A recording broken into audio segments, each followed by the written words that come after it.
In the beginning, God brought into existence the heavens and the earth. Now, the earth was without shape and empty, and a profound darkness blanketed the surface of the deep, while the Spirit of God hovered gently over the waters. Then God spoke, "Let there be light." And instantly, light illuminated the void. God observed the light and recognized its goodness, and he separated the light from the darkness. God designated the light as day, and the darkness as night. And so there was evening, and there was morning, marking the completion of the first day.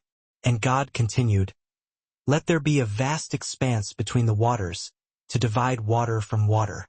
Thus, God fashioned the expanse and meticulously separated the waters beneath it from the waters above. And it was so. God named the expanse sky, and once again, evening arrived, and morning followed, concluding the second day. Then God declared, "Let the waters under the sky converge into a single place, so that dry ground may emerge." And just as he commanded, it came to pass. God christened the dry ground land, and the gathered waters he named seas. And God, beholding his creation, saw that it was good. Following this, God proclaimed, "Let the land teem with vegetation, plants yielding seeds, and trees upon the land bearing fruit, each containing its own seed, according to its distinct kind." And it was so. The land responded by producing vegetation, plants sprouting forth bearing seeds according to their kinds, and trees laden with fruit, each containing its seed, consistent with its variety. And God saw that it was good. Evening descended, and morning ascended, marking the end of the third day. God then said, "Let there be lights in the expanse of the sky, to distinguish between day and night, and let them serve as celestial markers to signify seasons, days, and years. Furthermore, let these lights in the expanse of the sky illuminate the earth." And it came to pass precisely as he ordained. God crafted two magnificent lights, the greater light to preside over the day, and the lesser light to govern the night. He also sculpted the stars. God positioned these celestial bodies within the expanse of the sky to radiate light upon the earth, to preside over the day and the night, and to separate light from darkness. And God saw that it was good. Evening came and morning followed, marking the fourth day. And God decreed, "Let the waters teem with a multitude of living creatures, and let birds soar above the earth, across the expanse of the sky."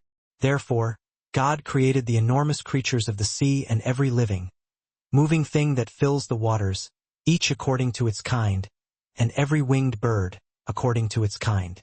And God saw that it was good. God bestowed his blessings upon them, saying, "Be fruitful and multiply, filling the waters in the seas, and let the birds increase upon the earth." Evening descended, and morning arose, marking the fifth day.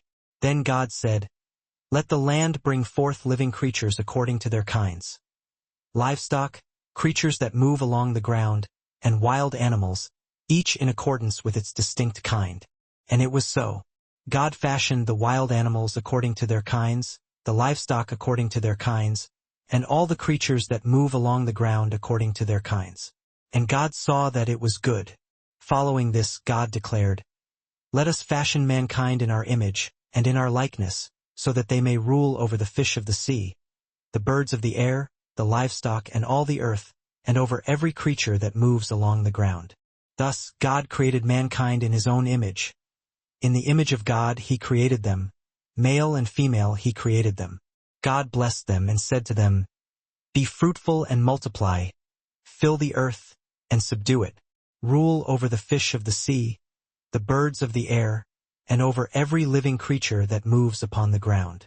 Then God proclaimed, "Behold, I bestow upon you every seed-bearing plant that covers the face of the earth, and every tree bearing fruit with seed within it. These shall be yours for sustenance. And to all the beasts of the earth, and all the birds of the air, and all the creatures that move upon the ground, everything that possesses the breath of life, I grant every green plant for nourishment." And it was so. God surveyed all that he had made, and he saw that it was exceedingly good. Evening descended, and morning ascended, marking the completion of the sixth day. And so the heavens and the earth were brought to completion, along with all their vast array. By the seventh day, God had concluded the work he had been undertaking, and on the seventh day he rested from all his labor. God then blessed the seventh day and sanctified it, for upon it he rested from all the work of creation that he had performed. This, then, is the account of the heavens and the earth when they were created, at the time when the Lord God fashioned the earth and the heavens.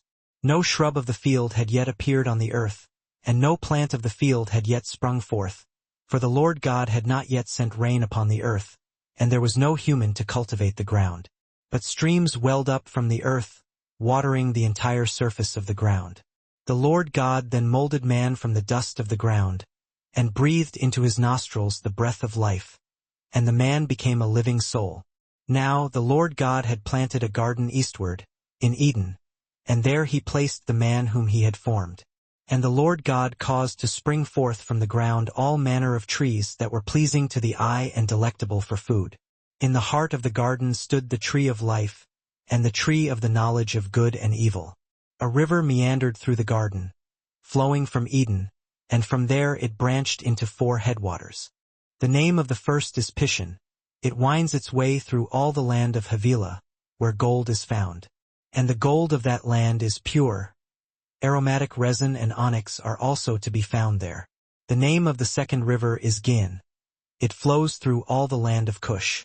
The name of the third river is Tigris. It flows along the eastern side of Ashur. And the fourth river is the Euphrates. The Lord God then took the man and placed him in the Garden of Eden, tasking him with its cultivation and preservation. And the Lord God issued a command to the man, saying, "You are free to partake of the fruit of any tree in the garden. However, from the tree of the knowledge of good and evil you must not eat, for on the day that you eat of it you shall surely die." The Lord God then observed, "It is not good for the man to dwell alone. I shall fashion a helper suitable for him." Now the Lord God had formed from the ground all the beasts of the field and all the birds of the air. He brought them to the man to witness what he would name them, and whatever name the man bestowed upon each living creature, that became its name. So the man gave names to all the livestock, the birds of the air, and all the beasts of the field. Yet for Adam no suitable helper was found. Therefore the Lord God caused a deep slumber to fall upon the man, and while he slept, he extracted one of the man's ribs, closing up the flesh in its place. Then the Lord God fashioned a woman from the rib that he had taken from the man, and he presented her to the man. The man exclaimed, "This, at last, is bone of my bones and flesh of my flesh. She shall be called woman, for she was taken out of man. Therefore, a man shall leave his father and his mother and cleave to his wife, and they shall become one flesh." The man and his wife were both naked, yet they felt no shame. Now the serpent was more cunning than any of the wild animals that the Lord God had created. He posed a question to the woman, "Did God truly say that you must not eat from any tree in the garden?" The woman responded to the serpent, "We may partake of the fruit of the trees in the garden. However, God has forbidden us to eat of the fruit of the tree that stands in the center of the garden, and we must not even touch it, lest we die." "You will not surely die," the serpent retorted. "For God knows that on the day you eat of it, your eyes will be opened, and you will become like God, knowing good and evil." When the woman perceived that the fruit of the tree was good for nourishment, pleasing to the eye, and also desirable for gaining wisdom, she plucked some of it and consumed it. She then offered some to her husband, who was with her, and he ate it as well. Immediately, the eyes of both of them were opened, and they became aware of their nakedness. So they sewed fig leaves together and fashioned coverings for themselves. Then the man and his wife heard the sound of the Lord God as he walked in the garden in the cool of the day, and they concealed themselves from the Lord God among the trees of the garden. But the Lord God called out to the man, "Where are you?" "I heard you in the garden," he replied, "and I was afraid because I was naked, so I hid myself." "Who told you that you were naked?" God inquired. "Have you eaten from the tree that I commanded you not to eat from?" The man deflected. "The woman whom you placed here with me, she gave me some fruit from the tree and I ate it." Then the Lord God turned to the woman. "What is this that you have done?" "The serpent deceived me," the woman explained, "and I ate." So the Lord God proclaimed to the serpent, "Because you have done this, cursed are you above all livestock and above all wild animals. You shall crawl upon your belly, and you shall eat dust all the days of your life. And I will place animosity between you and the woman, and between your offspring and hers. He will crush your head, and you will strike his heel." To the woman, he said, "I will greatly increase your pains in childbearing. With pain you shall bring forth children. Your desire shall be for your husband, and he shall rule over you." And to Adam he declared, "Because you listened to your wife and ate from the tree about which I commanded you, you must not eat of it. Cursed is the ground because of you. Through painful toil you will eat of it all the days of your life. It will produce thorns and thistles for you, and you will eat the plants of the field. By the sweat of your brow you will eat your food until you return to the ground, since from it you were taken.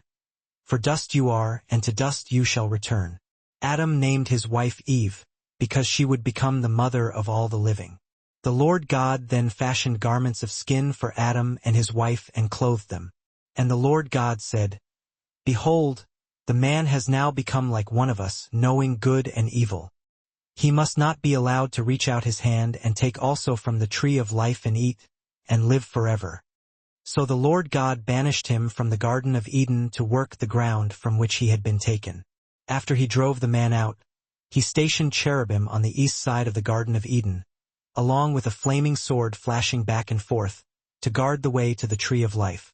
Adam lay with his wife Eve, and she conceived and gave birth to Cain. She exclaimed, "With the help of the Lord, I have brought forth a man." Later, she gave birth to his brother Abel. Now Abel tended flocks, while Cain worked the soil. In the course of time, Cain brought some of the fruits of the soil as an offering to the Lord. But Abel brought fat portions from some of the firstborn of his flock. The Lord looked with favor on Abel and his offering, but on Cain and his offering, he did not look with favor.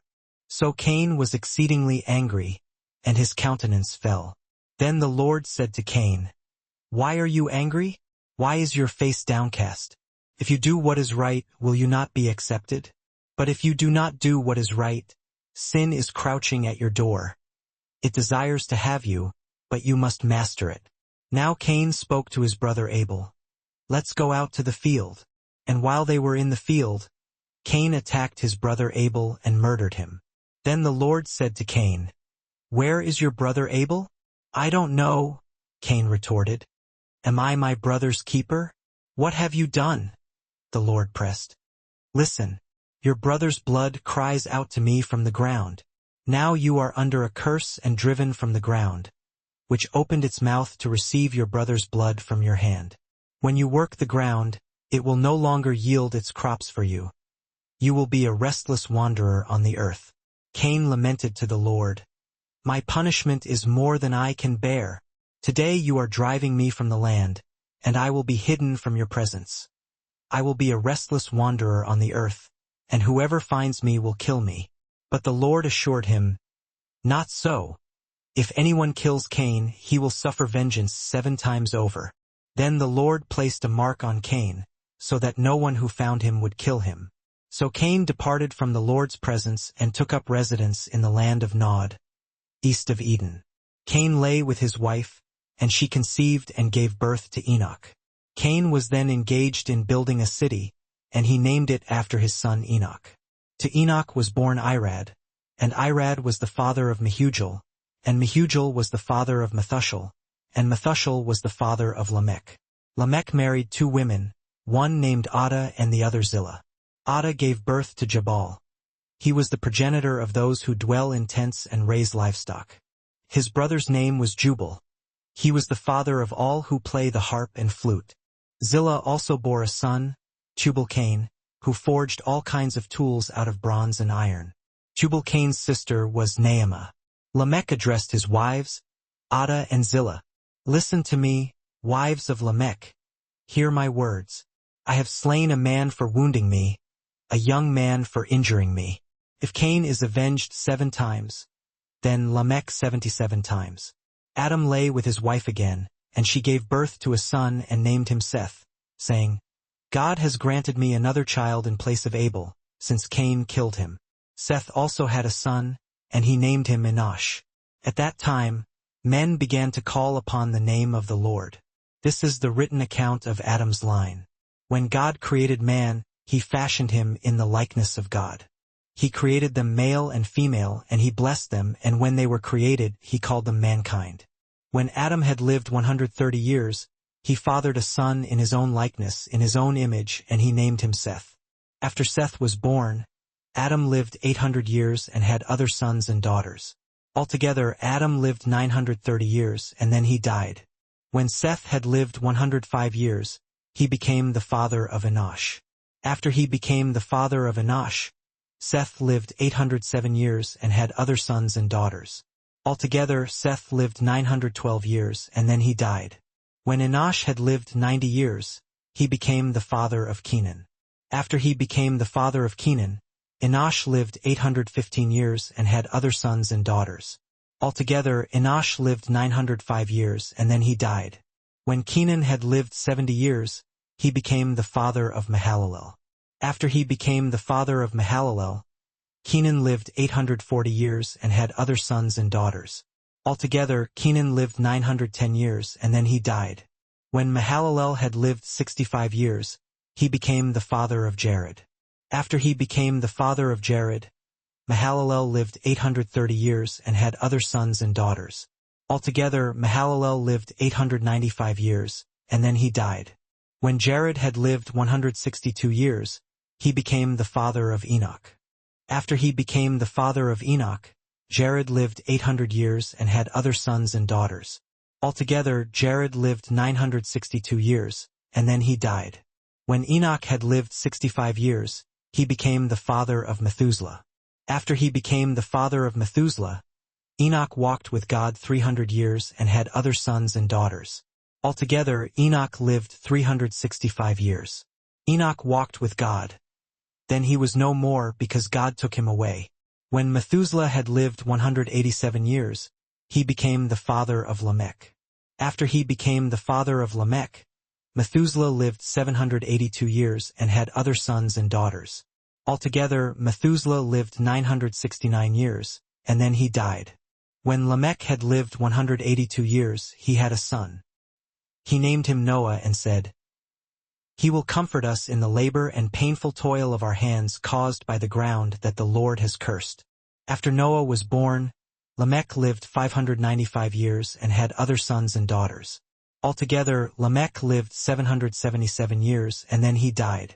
After Noah was 500 years old, he became the father of Shem, Ham, and Japheth.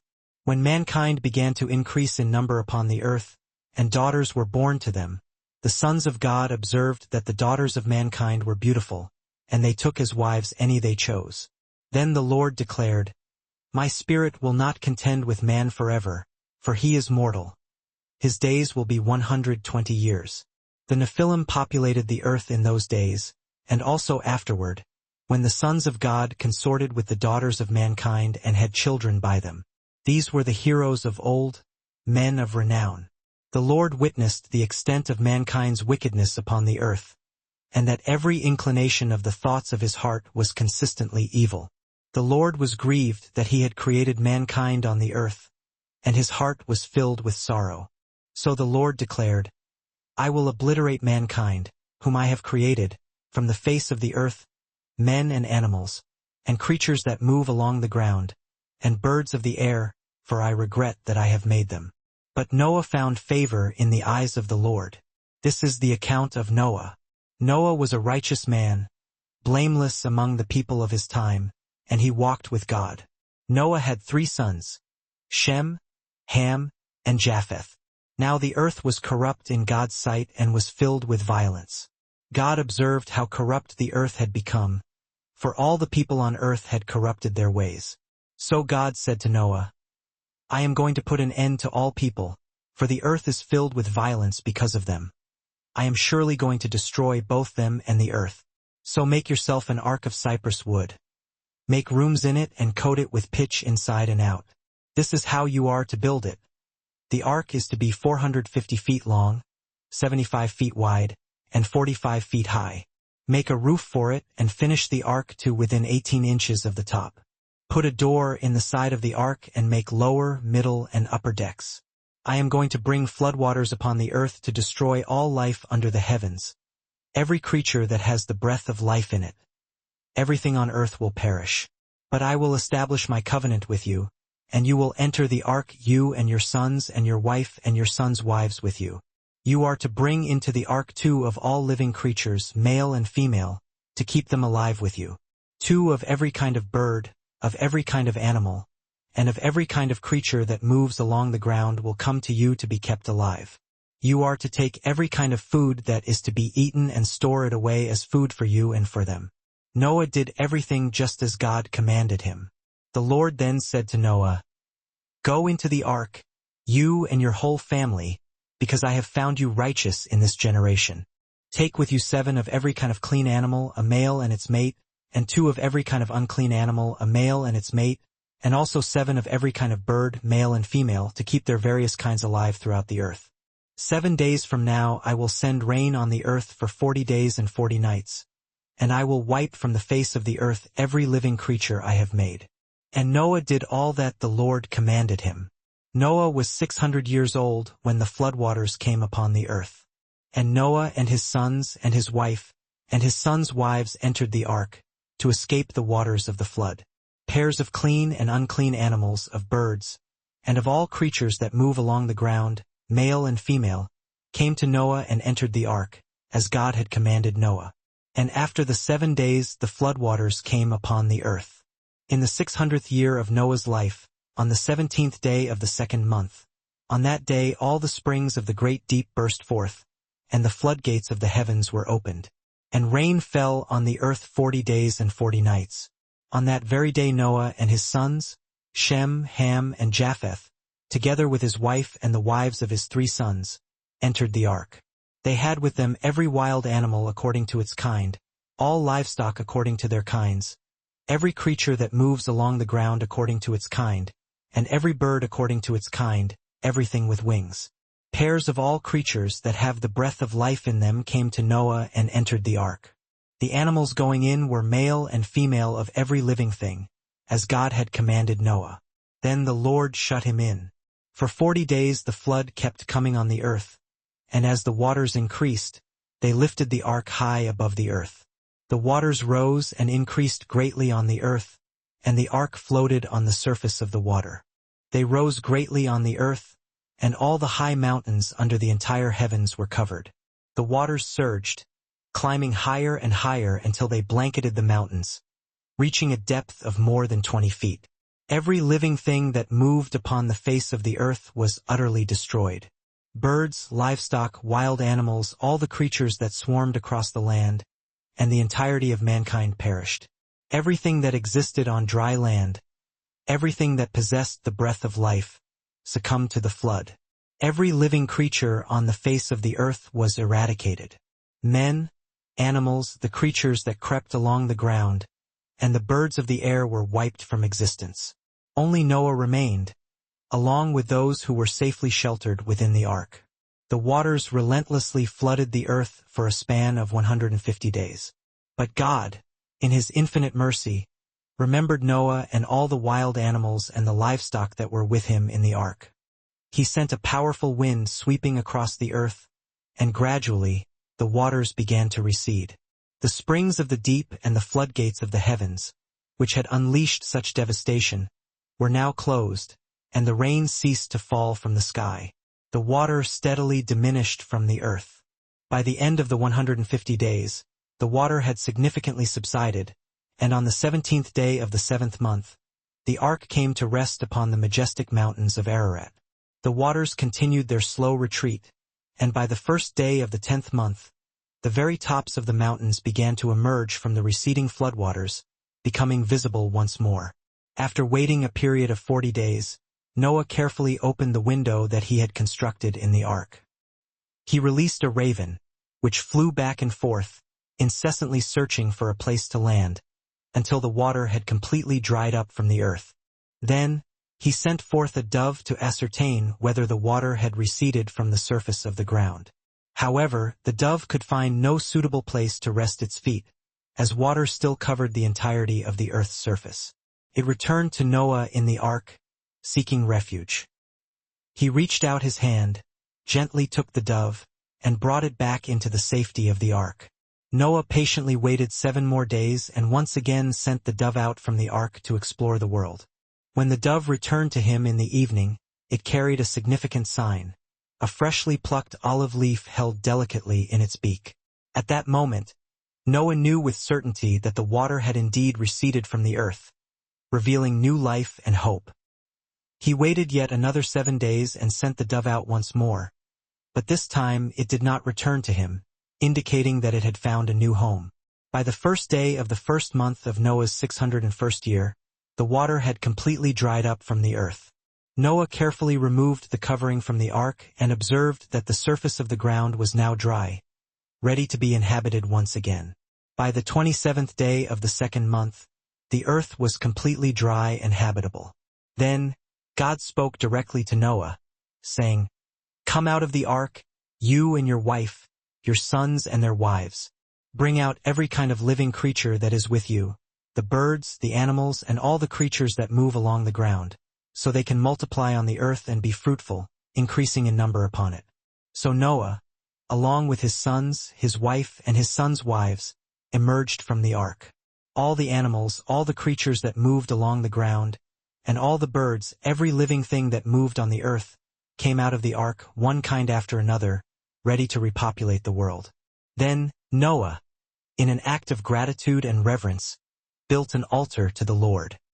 He carefully selected some of all the clean animals and clean birds and sacrificed burnt offerings upon the altar.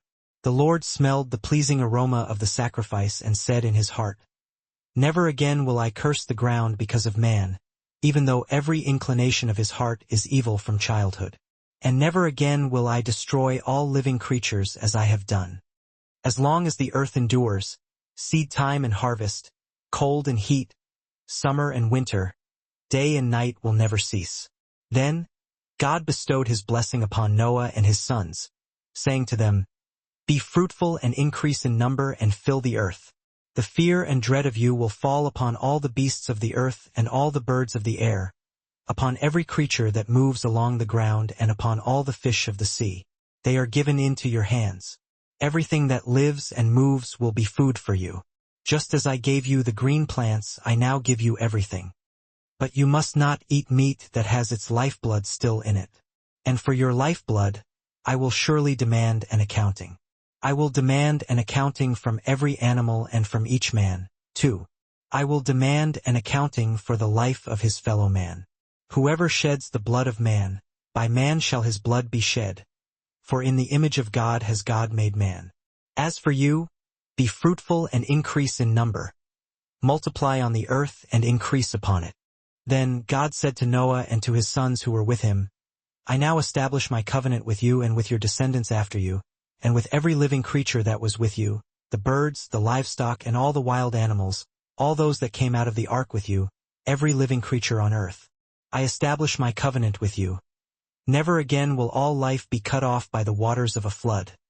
Never again will there be a flood to destroy the earth. This is the sign of the covenant I am making between me and you and every living creature with you, a covenant for all generations to come. I have set my rainbow in the clouds, and it will be the sign of the covenant between me and the earth. Whenever I bring clouds over the earth and the rainbow appears in the clouds, I will remember my covenant between me and you and all living creatures of every kind. Never again will the waters become a flood to destroy all life. Whenever the rainbow appears in the clouds, I will see it and remember the everlasting covenant between God and all living creatures of every kind on the earth. This is the sign of the covenant I have established between me and all life on the earth." The sons of Noah who emerged from the ark were Shem, Ham, and Japheth. Ham was the father of Canaan. These were the 3 sons of Noah, and from them came the people who were scattered over the earth. Noah, a man of the soil, proceeded to plant a vineyard. When he drank some of its wine, he became drunk and lay uncovered inside his tent. Ham, the father of Canaan, saw his father's nakedness and told his 2 brothers outside. But Shem and Japheth took a garment and laid it across their shoulders. Then they walked in backward and covered their father's nakedness. their faces turned the other way so that they would not see their father's nakedness. When Noah awoke from his wine and found out what his youngest son had done to him, he said, "Cursed be Canaan! The lowest of slaves will he be to his brothers. Blessed be the Lord, the God of Shem. May Canaan be the slave of Shem. May God extend the territory of Japheth. May Japheth live in the tents of Shem, and may Canaan be his slave." After the flood, Noah lived 350 years. Altogether, Noah lived 950 years, and then he died. This is the account of Shem, Ham, and Japheth, Noah's sons, who themselves had sons after the flood. The sons of Japheth: Gomer, Magog, Madai, Javan, Tubal, Meshech, and Tiras. The sons of Gomer: Ashkenaz, Riphath, and Togarmah. The sons of Javan: Elisha, Tarshish, Kittim, and Rodanim. From these the maritime peoples spread out into their territories by their clans within their nations, each with its own language. The sons of Ham: Cush, Mizraim, Put, and Canaan. The sons of Cush: Seba, Havilah, Sabta, Rama, and Sabteka. The sons of Rama: Sheba and Dedan. Cush was the father of Nimrod, who grew to be a mighty warrior on the earth.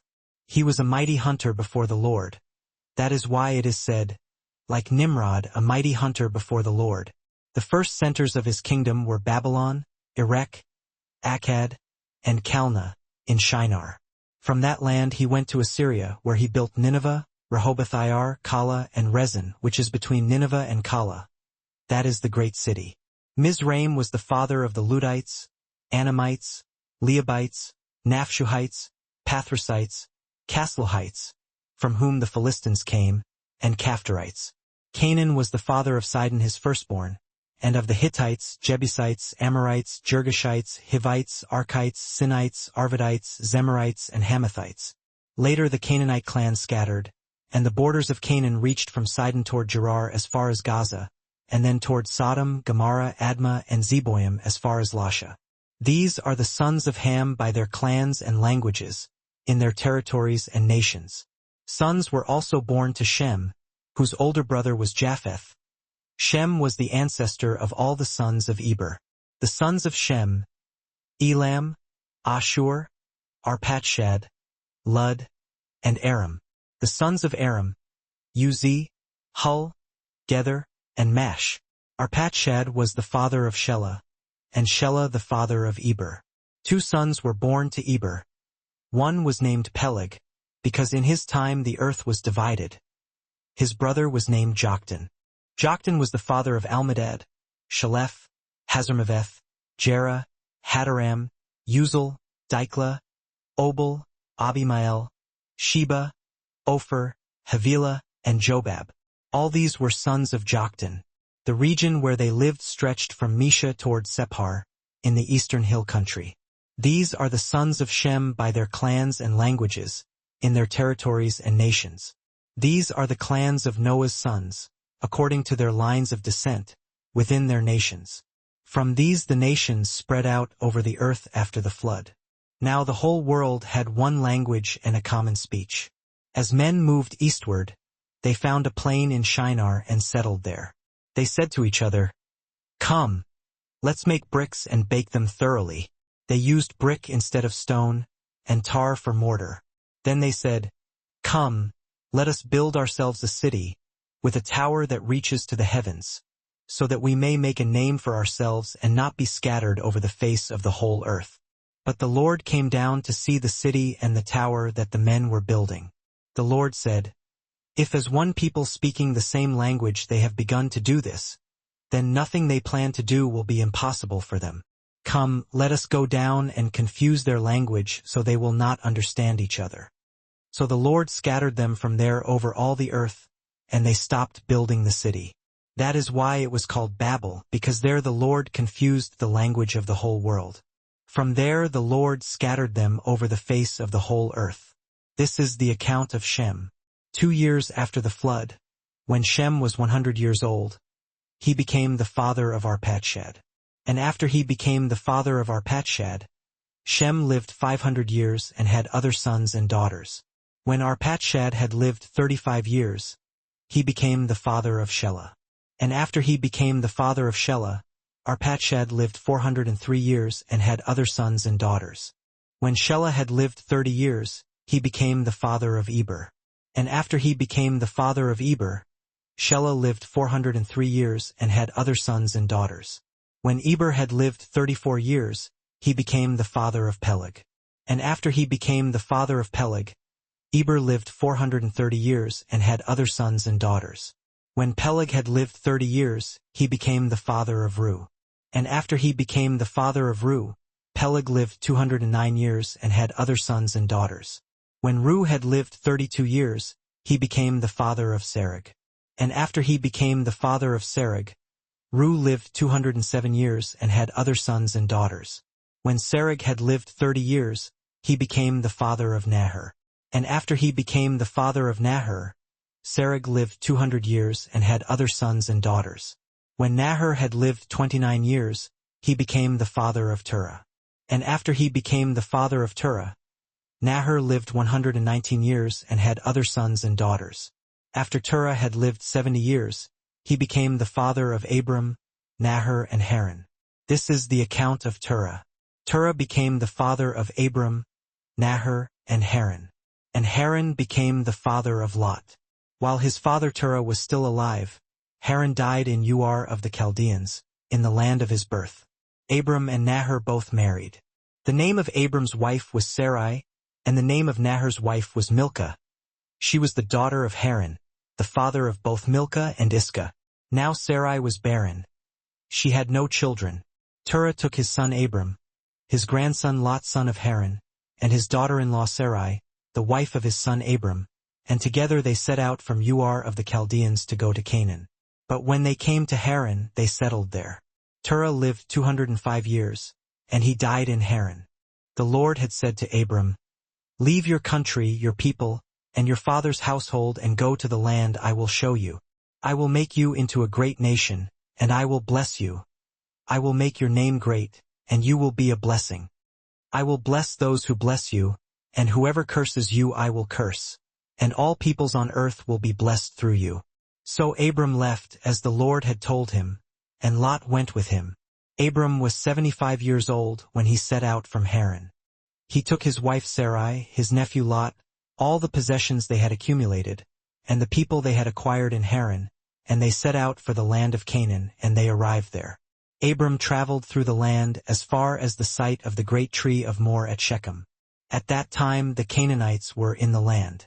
The Lord appeared to Abram and said, "To your offspring I will give this land." So he built an altar there to the Lord, who had appeared to him. From there he went on toward the hills east of Bethel and pitched his tent, with Bethel on the west and Ai on the east.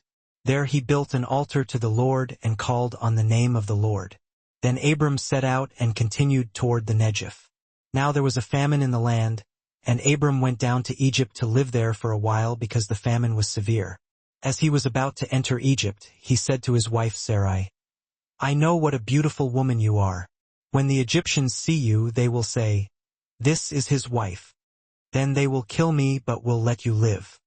Say you are my sister, so that I will be treated well for your sake and my life will be spared because of you."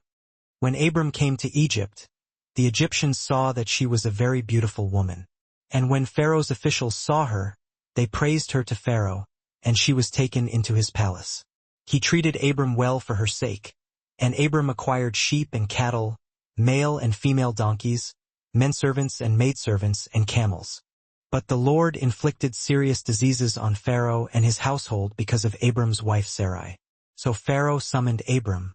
"What have you done to me?" he said. "Why didn't you tell me she was your wife? Why did you say, 'She is my sister,' so that I took her to be my wife? Now then, here is your wife. Take her and go." Then Pharaoh gave orders about Abram to his men, and they sent him on his way with his wife and everything he had. So Abram went up from Egypt to the Negev with his wife and everything he had, and Lot went with him. Abram had become very wealthy in livestock and in silver and gold. From the Negev he went from place to place until he came to Bethel, to the place between Bethel and Ai where his tent had been earlier and where he had first built an altar. There Abram called on the name of the Lord. Now Lot, who was moving about with Abram, also had flocks and herds and tents. But the land could not support them while they stayed together, for their possessions were so great that they were not able to stay together. And quarreling arose between Abram's herdsmen and the herdsmen of Lot. The Canaanites and Perizzites were also living in the land at that time. So Abram said to Lot, "Let's not have any quarreling between you and me, or between your herdsmen and mine, for we are brothers. Is not the whole land before you? Let's part company. If you go to the left, I'll go to the right. If you go to the right, I'll go to the left." Lot looked up and saw that the whole plain of the Jordan was well watered, like the garden of the Lord, like the land of Egypt, toward Zoar. This was before the Lord destroyed Sodom and Gomorrah. So Lot chose for himself the whole plain of the Jordan and set out toward the east. The two men parted company. Abram lived in the land of Canaan, while Lot lived among the cities of the plain and pitched his tents near Sodom. Now the men of Sodom were wicked and were sinning greatly against the Lord. The Lord said to Abram after Lot had parted from him, "Lift up your eyes from where you are and look north and south, east and west. All the land that you see I will give to you and your offspring forever. I will make your offspring like the dust of the earth, so that if anyone could count the dust, then your offspring could be counted. Go, walk through the length and breadth of the land, for I am giving it to you." So Abram moved his tents and went to live near the great trees of Mamre at Hebron, where he built an altar to the Lord. At this time Amraphel king of Shinar, Arioch king of Elasa, Chedorlaomer king of Elam, and Tidal king of Goyim went to war against Bera king of Sodom, Bersha king of Gomorrah, Shernab king of Admah, Shemeber king of Zeboim, and the king of Bela, that is, Zor. All these latter kings joined forces in the valley of Siddim, the Salt Sea. For 12 years they had been subject to Chedorlaomer, but in the 13th year they rebelled. In the 14th year Chedorlaomer and the kings allied with him went out and defeated the Rephates in Ashtaroth-Karnaim, the Zuzites in Ham, the Emites in Shave-Kiriathaim, and the Horites in the hill country of Seir, as far as El Paran near the desert. Then they turned back and went to En-Mishpat, that is, Kadesh, and they conquered the whole territory of the Amalekites, as well as the Amorites who were living in Hazazon Tamar. Then the king of Sodom, the king of Gomorrah, the king of Admah, the king of Zeboim, and the king of Bela, that is, Zor, marched out and drew up their battle lines in the valley of Siddim against Chedorlaomer king of Elam, Tidal king of Goyim, Amraphel king of Shinar, and Arioch king of Elasa, 4 kings against 5. Now the valley of Siddim was full of tar pits, and when the kings of Sodom and Gomorrah fled, some of the men fell into them, and the rest fled to the hills. The 4 kings seized all the goods of Sodom and Gomorrah and all their food. Then they went away. They also carried off Abram's nephew Lot and his possessions, since he was living in Sodom. One who had escaped came and reported this to Abram the Hebrew. Now Abram was living near the great trees of Mamre the Amorite, a brother of Eshcol and Aner, all of whom were allied with Abram. When Abram heard that his relative had been taken captive, he called out the 318 trained men born in his household and went in pursuit as far as Dan.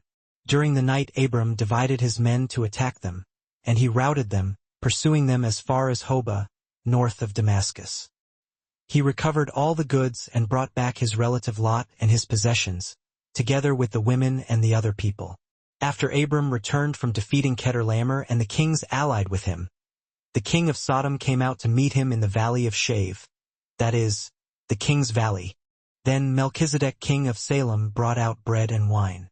He was priest of God Most High, and he blessed Abram, saying, "Blessed be Abram by God Most High, creator of heaven and earth, and blessed be God Most High, who delivered your enemies into your hand." Then Abram gave him 1/10 of everything.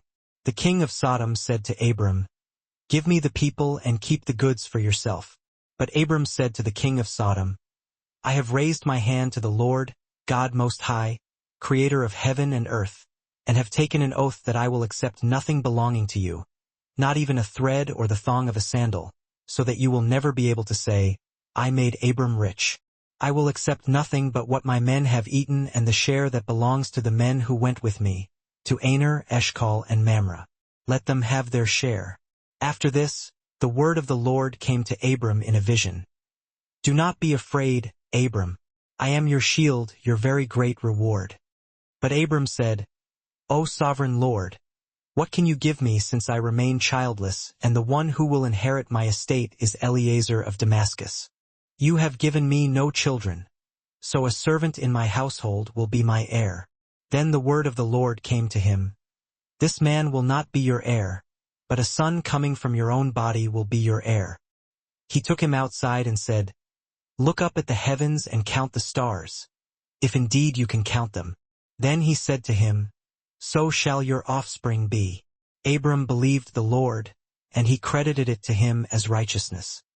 He also said to him, I am the Lord, who brought you out of Ur of the Chaldeans to give you this land to take possession of it. But Abram said, O sovereign Lord, how can I know that I will gain possession of it? Bring me a heifer, a goat, and a ram, each 3 years old, along with a dove and a young pigeon. Abram brought all these to him, cut them in two, and arranged the halves opposite each other. The birds, however, he did not cut in half. Then birds of prey. The birds of prey swooped down, aiming for the carcasses, but Abram chased them away. As the sun dipped below the horizon, a profound slumber enveloped Abram, and an oppressive, terrifying darkness descended upon him. Then the Lord spoke, saying, Know this with certainty, your descendants will be strangers in a land not their own. They will be enslaved and mistreated for 400 years. But I will bring judgment upon the nation that enslaves them, and afterward they will emerge with vast riches. As for you, you will depart to your ancestors in peace, being buried at a ripe old age. In the 4th generation your descendants will return here, for the sin of the Amorites has not yet reached its full measure. When the sun had fully set and darkness blanketed the land, a smoking fire pot and a blazing torch materialized and passed between the divided pieces of the animals. On that day the Lord entered into a covenant with Abram, declaring, To your descendants I grant this land, from the river of Egypt to the great river, the Euphrates, the land of the Kenite, Kenizzites, Cadmonites, Hittites, Perizzites, Rephates, Amorites, Canaanites, Girgashites, and Jebusites. Now Sarah, Abram's wife, had not been able to conceive. She had an Egyptian maidservant named Hagar. So Sarah proposed to Abram, The Lord has prevented me from having children. Go, sleep with my maidservant. Perhaps I can build a family through her. Abram consented to Sarah's request. After Abram had resided in Canaan for 10 years, Sarai, his wife, took Hagar, her Egyptian maidservant, and gave her to Abram to be his wife. He slept with Hagar and she conceived. When Hagar realized she was pregnant, she began to look down on her mistress. Then Sarai rebuked Abram, You are to blame for the wrong I am suffering. I placed my servant in your arms, and now that she knows she is pregnant, she despises me. May the Lord judge between you and me. Abram replied to Sarai, Your servant is in your hands. Do with her as you see fit. So Sarai mistreated Hagar, and she fled from her. The angel of the Lord found Hagar near a spring in the desert, the spring along the road to Shur. He asked, Hagar, servant of Sarai, where have you come from, and where are you going? I am running away from my mistress Sarai, she replied. Then the angel of the Lord instructed her, Go back to your mistress and submit to her authority. I will multiply your descendants so greatly that they will be too numerous to count. You are now pregnant and will give birth to a son. You shall name him Ishmael, for the Lord has heard your affliction. He will be a wild donkey of a man. His hand will be against everyone, and everyone's hand will be against him, and he will live in hostility toward all his brothers. She gave this name to the Lord who spoke to her, You are the God who sees me, for she said, I have now seen the one who sees me. That is why the well was called Bir-lahai-roi. It is still there, between Kadesh and Bered. So Hagar bore Abram a son, and Abram named him Ishmael. Abram was 86 years old when Hagar bore him Ishmael. When Abram was 99 years old, the Lord appeared to him and declared, I am God Almighty. Walk before me faithfully and be blameless. I will confirm my covenant between me and you and will greatly increase your numbers. Abram fell face down, and God said to him, "As for me, this is my covenant with you. You will be the father of many nations. No longer will you be called Abram. Your name will be Abraham, for I have made you a father of many nations. I will make you very fruitful. I will make nations of you, and kings will descend from you. I will establish my covenant as an everlasting covenant between me and you and your descendants after you for the generations to come, to be your God and the God of your descendants after you. The whole land of Canaan, where you now reside as a foreigner, I will give as an everlasting possession to you and your descendants after you, and I will be their God. As for you," God continued, "you must keep my covenant, you and your descendants after you for the generations to come. This is my covenant with you and your descendants after you, the covenant you are to keep. Every male among you shall be circumcised. You are to undergo circumcision, and it will be the sign of the covenant between me and you. For the generations to come, every male among you who is 8 days old must be circumcised, including those born in your household or bought with money from a foreigner, those who are not your offspring. Whether born in your household or bought with your money, they must be circumcised. My covenant in your flesh is to be an everlasting covenant. Any uncircumcised male who has not been circumcised in the flesh will be cut off from his people. He has broken my covenant." God also said to Abraham, "As for Sarai your wife, you are no longer to call her Sarai. Her name will be Sarah. I will bless her, and I will surely give you a son by her. I will bless her so that she will be the mother of nations. Kings of peoples will come from her." Abraham fell face down. He laughed and said to himself, "Will a son be born to a man 100 years old? Will Sarah bear a child at the age of 90? And Abraham said to God, "If only Ishmael might live under your blessing." Then God declared, "Yes, but your wife Sarah will bear you a son, and you will call him Isaac. I will establish my covenant with him as an everlasting covenant for his descendants after him. And as for Ishmael, I have heard you. I will surely bless him. I will make him fruitful and will greatly increase his numbers. He will be the father of 12 rulers, and I will make him into a great nation. But my covenant I will establish with Isaac, whom Sarah will bear to you by this time next year." When he had finished speaking with Abraham, God went up from him. On that very day Abraham took his son Ishmael and all those born in his household or bought with his money, every male in his household, and circumcised them as God had told him. Abraham was 99 years old when he was circumcised, and his son Ishmael was 13. Abraham and his son Ishmael were both circumcised on that same day. And every male in Abraham's household, including those born in his household or bought from a foreigner, was circumcised with him. The Lord appeared to Abraham near the great trees of Mamre, while he was sitting at the entrance to his tent in the heat of the day. Abraham looked up and saw 3 men standing nearby. When he saw them, he hurried from the entrance of his tent to meet them and bowed low to the ground. He said, "If I have found favor in your eyes, my lords, do not pass your servant by. Let a little water be brought, and then you may all wash your feet and rest under this tree. Let me get you something to eat so you can be refreshed and then go on your way, now that you have come to your servant." "Very well," they answered. "Do as you say." So Abraham hurried into the tent to Sarah. "Quick," he said, "get 3 seahs of fine flour and knead it and bake some bread." Then he ran to the herd and selected a choice, tender calf and gave it to a servant, who hurried to prepare it. He then brought some curds and milk and the calf that had been prepared, and set these before them. While they ate, he stood near them under a tree. "Where is your wife Sarah?" they asked him. "There, in the tent," he said. Then the Lord said, "I will surely return to you about this time next year, and Sarah your wife will have a son."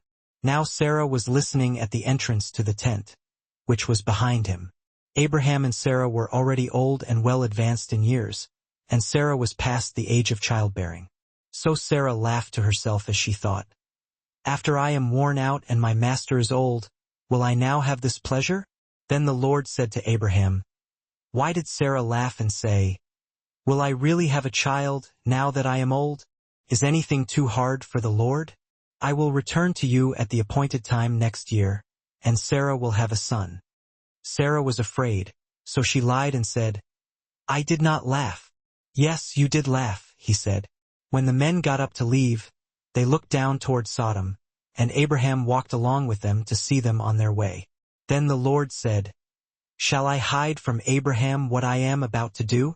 Abraham will surely become a great and powerful nation, and all nations on earth will be blessed through him. For I have chosen him, so that he will direct his children and his household after him to keep the way of the Lord by doing what is right and just, so that the Lord will bring about for Abraham what he has promised him." And the Lord said, "The outcry against Sodom and Gomorrah is so great and their sin so grievous that I will go down and see if what they have done is as bad as the outcry that has reached me. If not, I will know." The men turned away and went toward Sodom, but Abraham remained standing before the Lord. Then Abraham approached him and said, "Will you sweep away the righteous with the wicked? What if there are 50 righteous people in the city? Will you really sweep it away and not spare the place for the sake of the 50 righteous people in it? Far be it from you to do such a thing, to kill the righteous with the wicked, treating the righteous and the wicked alike. Far be it from you. Will not the judge of all the earth do right?" The Lord said, "If I find 50 righteous people in the city of Sodom, I will spare the whole place for their sake." Now Abraham spoke up again. "Now that I have been so bold as to speak to the Lord, though I am nothing but dust and ashes, what if the number of the righteous is 5 less than 50?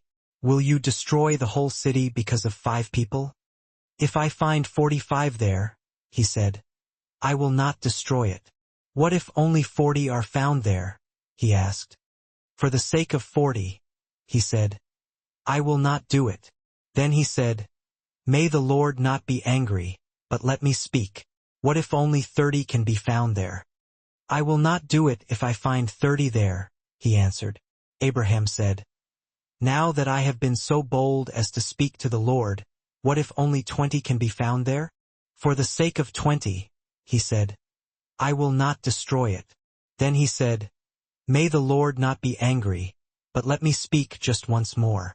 What if only 10 can be found there?" "For the sake of 10, he answered, "I will not destroy it." When the Lord had finished speaking with Abraham, he left, and Abraham returned home. The 2 angels arrived at Sodom in the evening, and Lot was sitting in the gateway of the city. When he saw them, he got up to meet them and bowed down with his face to the ground. "My lords," he said, "please turn aside to your servant's house. You can wash your feet and spend the night, and then go on your way early in the morning." "No," they answered, "we will spend the night in the square." But he urged them so strongly that they did go with him and entered his house. He prepared a meal for them, baking bread without yeast, and they ate. Before they had gone to bed, all the men from every part of the city of Sodom, both young and old, surrounded the house. They called to Lot, "Where are the men who came to you tonight? Bring them out to us so that we can have sex with them." Lot went outside to meet them and shut the door behind him and said, "No, my friends, don't do this wicked thing. Look, I have 2 daughters who have never slept with a man. Let me bring them out to you, and you can do what you like with them. But don't do anything to these men, for they have come under the protection of my roof. Get out of our way." They retorted, "This fellow came here as an alien, and now he wants to play the judge. We'll treat you worse than them." They kept bringing pressure on Lot and moved forward to break down the door. But the men inside reached out and pulled Lot back into the house and shut the door. Then they struck the men who were at the door of the house, young and old, with blindness so that they could not find the door. The 2 men said to Lot, "Do you have anyone else here? Sons-in-law, sons or daughters, or anyone else in the city who belongs to you? Get them out of here because we are going to destroy this place. The outcry to the Lord against his people is so great that he has sent us to destroy it." So Lot went out and spoke to his sons-in-law, who were pledged to marry his daughters. He said, "Hurry and get out of this place, because the Lord is about to destroy the city." But his sons-in-law thought he was joking.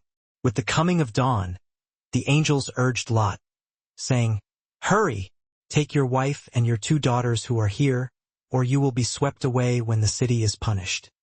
When he hesitated, The men grasped his hand and the hands of his wife and of his 2 daughters and led them safely out of the city, for the Lord was merciful to them. As soon as they had brought them out, one of them said, "Flee for your lives. Don't look back, and don't stop anywhere in the plain. Flee to the mountains, or you will be swept away." But Lot said to them, "No, my lords, please. Your servant has found favor in your eyes, and you have shown great kindness to me in sparing my life. But I can't flee to the mountains. This disaster will overtake me, and I'll die. Look, here is a town near enough to run to, and it is small. Let me flee to it. It is very small, isn't it? Then my life will be spared." "Very well," he said. "I will grant this request too. I will not overthrow the town you speak of. But flee there quickly, because I cannot do anything until you reach it." That is why the town was called Zor. By the time Lot reached Zor, the sun had risen over the land. Then the Lord rained down burning sulfur on Sodom and Gomorrah, from the Lord out of the heavens. Thus he overthrew those cities and the entire plain, including all those living in the cities, and also the vegetation in the land. But Lot's wife looked back, and she became a pillar of salt. Early the next morning Abraham got up and returned to the place where he had stood before the Lord. He looked down toward Sodom and Gomorrah, toward all the land of the plain, and he saw dense smoke rising from the land, like smoke from a furnace. So when God destroyed the cities of the plain, he remembered Abraham, and he brought Lot out of the catastrophe that overthrew the cities where Lot had lived. Lot and his 2 daughters left Zor and settled in the mountains, for he was afraid to stay in Zor. He and his 2 daughters lived in a cave. One day the older daughter said to the younger, "Our father is old, and there is no man around here to lie with us, as is the custom all over the earth. Let's get our father to drink wine and then lie with him and preserve our family line through our father." That night they got their father to drink wine, and the older daughter went in and lay with him. He was not aware of it when she lay down or when she got up. The next day the older daughter said to the younger, "Last night I lay with my father. Let's get him to drink wine again tonight, and you go in and lie with him so we can preserve our family line through our father." So they got their father to drink wine that night also, and the younger daughter went and lay with him. Again, he was not aware of it when she lay down or when she got up. So both of Lot's daughters became pregnant by their father. The older daughter had a son, and she named him Moab. He is the father of the Moabites of today. The younger daughter also had a son, and she named him Ben-Ammi. He is the father of the Ammonites of today. Now Abraham moved on from there into the region of the Negev and lived between Kadesh and Shur. For a while he stayed in Gerar, and there Abraham said of his wife Sarah, "She is my sister."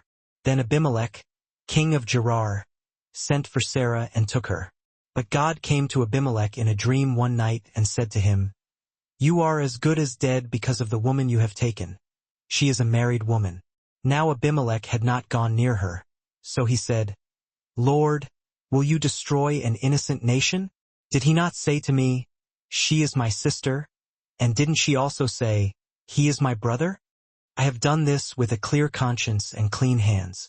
Then God said to him in the dream, "Yes, I know you did this with a clear conscience, and so I have kept you from sinning against me. That is why I did not let you touch her. Now return the man's wife, for he is a prophet, and he will pray for you and you will live. But if you do not return her, you may be sure that you and all yours will die." Early the next morning Abimelech summoned all his officials, and when he told them all that had happened, they were very much afraid. Then Abimelech called Abraham in and said, "What have you done to us? How have I wronged you that you have brought such great guilt upon me and my kingdom? You have done things to me that should not be done." And Abimelech asked Abraham, "What was your reason for doing this?" Abraham replied, "I said to myself, 'There is surely no fear of God in this place, and they will kill me because of my wife. Besides, she really is my sister, the daughter of my father though not of my mother, and she became my wife. And when God had me wander from my father's household, I said to her, "This is how you can show your love to me. Everywhere we go, say of me, 'He is my brother.'" Then Abimelech brought sheep and cattle and male and female slaves and gave them to Abraham, and he returned Sarah his wife to him. And Abimelech said, "My land is before you. Live wherever you like." To Sarah he said, "I am giving your brother 1,000 shekels of silver to cover the offense against you before all who are with you. You are completely vindicated." Then Abraham prayed to God, and God healed Abimelech, his wife and his female slaves, so they could have children again. For the Lord had closed up every womb in Abimelech's household because of Abraham's wife Sarah. Now the Lord was gracious to Sarah as he had said, and the Lord did for Sarah what he had promised. Sarah became pregnant and bore a son to Abraham in his old age, at the very time God had promised him. Abraham gave the name Isaac to the son Sarah bore him. When his son Isaac was 8 days old, Abraham circumcised him, as God commanded him. Abraham was 100 years old when his son Isaac was born to him. Sarah said, "God has brought me laughter, and everyone who hears about this will laugh with me." And she added, "Who would have said to Abraham that Sarah would nurse children? Yet I have borne him a son in his old age." The child grew and was weaned, and on the day Isaac was weaned, Abraham held a great feast. But Sarah saw that the son whom Hagar the Egyptian had borne to Abraham was mocking, and she said to Abraham, "Get rid of that slave woman and her son, for that slave woman's son will never share in the inheritance with my son Isaac." The matter distressed Abraham greatly because it concerned his son. But God said to him, "Do not be so distressed about the boy and your maidservant. Listen to whatever Sarah tells you, because it is through Isaac that your offspring will be reckoned. I will make the son of the maidservant into a nation also, because he is your offspring." Early the next morning Abraham took some food and a skin of water and gave them to Hagar. He set them on her shoulders and then sent her off with the boy. She went on her way and wandered in the desert of Beersheba. When the water in the skin was gone, she put the boy under one of the bushes. Then she went off and sat down nearby, about a bowshot away, for she thought, "I cannot watch the boy die." And as she sat there nearby, she began to sob. God heard the boy crying, and the angel of God called to Hagar from heaven and said to her, "What is the matter, Hagar? Do not be afraid. God has heard the boy crying as he lies there. Lift the boy up and take him by the hand, for I will make him into a great nation." Then God opened her eyes, and she saw a well of water. So she went and filled the skin with water and gave the boy a drink. God was with the boy as he grew up. He lived in the desert and became an archer. While he was living in the desert of Paran, his mother got a wife for him from Egypt. At that time Abimelech and Phicol, the commander of his forces, said to Abraham, "God is with you in everything you do. Now swear to me here before God that you will not deal falsely with me or my children or my descendants. Show to me and the country where you are living as an alien the same kindness I have shown to you." Abraham said, "I swear it." Then Abraham complained to Abimelech about a well of water that Abimelech's servants had seized. But Abimelech said, "I don't know who has done this. You did not tell me, and I heard about it only today." Abraham presented sheep and cattle to Abimelech, and the two men forged a treaty. Abraham then singled out 7 ewe lambs from his flock. Abimelech inquired, "What's the meaning of these 7 ewe lambs you've set apart?" Abraham responded, "Accept these 7 lambs as proof that I dug this well." Consequently, the place was named Beersheba because that's where the two men swore an oath. After the treaty was finalized, Abimelech, accompanied by Phicol, the commander of his forces, returned to the land of the Philistines. Abraham planted a tamarisk tree in Beersheba and invoked the name of the Lord, the eternal God. And Abraham dwelled in the land of the Philistines for a considerable time. Some time later, God put Abraham to the test. He called out, "Abraham, here I am." Abraham replied. Then God commanded, "Take your son, your only son, Isaac, whom you love, and go to the region of Moriah. Sacrifice him there as a burnt offering on a mountain that I will point out to you." Early the next morning, Abraham arose and saddled his donkey. He took with him 2 servants and his son Isaac. After gathering enough wood for the burnt offering, he set out for the place God had designated. On the 3rd day, Abraham lifted his eyes and saw the place in the distance. He instructed his servants, "Stay here with the donkey while I and the boy go yonder. We will worship and then we will come back to you." Abraham took the wood for the burnt offering and placed it on his son Isaac. He himself carried the fire and the knife. As the two of them walked together, Isaac spoke up, "Father." "Yes, my son," Abraham replied. "The fire and wood are here," Isaac said. "But where is the lamb for the burnt offering?" Abraham answered, "God himself will provide the lamb for the burnt offering, my son." And the two of them continued on their way. When they arrived at the place God had indicated, Abraham built an altar and arranged the wood upon it. He bound his son Isaac and laid him on the altar, on top of the wood. Then Abraham reached out his hand and seized the knife to slay his son. But the angel of the Lord called to him from heaven, "Abraham, Abraham." "Here I am," he replied. "Do not lay a hand on the boy," the angel said. "Do not do anything to him. Now I know that you fear God, because you have not withheld from me your son, your only son." Abraham looked up and saw a ram caught in a thicket by its horns. He went over, took the ram, and sacrificed it as a burnt offering in place of his son. So Abraham named that place, "The Lord will provide." And to this day it is said, "On the mountain of the Lord it will be provided." The angel of the Lord called to Abraham from heaven a second time, saying, "I swear by myself, declares the Lord, that because you have done this and have not withheld your son, your only son, I will surely bless you and make your descendants as numerous as the stars in the sky and as the sand on the seashore. Your descendants will take possession of the cities of their enemies, and through your offspring all nations on earth will be blessed, because you have obeyed me." Then Abraham returned to his servants, and together they set off for Beersheba. And Abraham stayed in Beersheba. Some time later, Abraham received news. "Milcah has also had sons for your brother Nahor. Uzi the firstborn, Buz's brother, Kemuel, the father of Aram, Kest, Hazo, Pildash, Jidlaph, and Bethuel. Bethuel fathered Rebekah. Milcah bore these 8 sons to Abraham's brother Nahor. His concubine, whose name was Reumah, also had sons, Teba, Gaham, Tahash, and Makkah. Sarah lived to be 127 years old. She died at Kiriatharba, that is, Hebron, in the land of Canaan, and Abraham mourned for Sarah and wept over her. Then Abraham rose from beside his dead wife and spoke to the Hittites.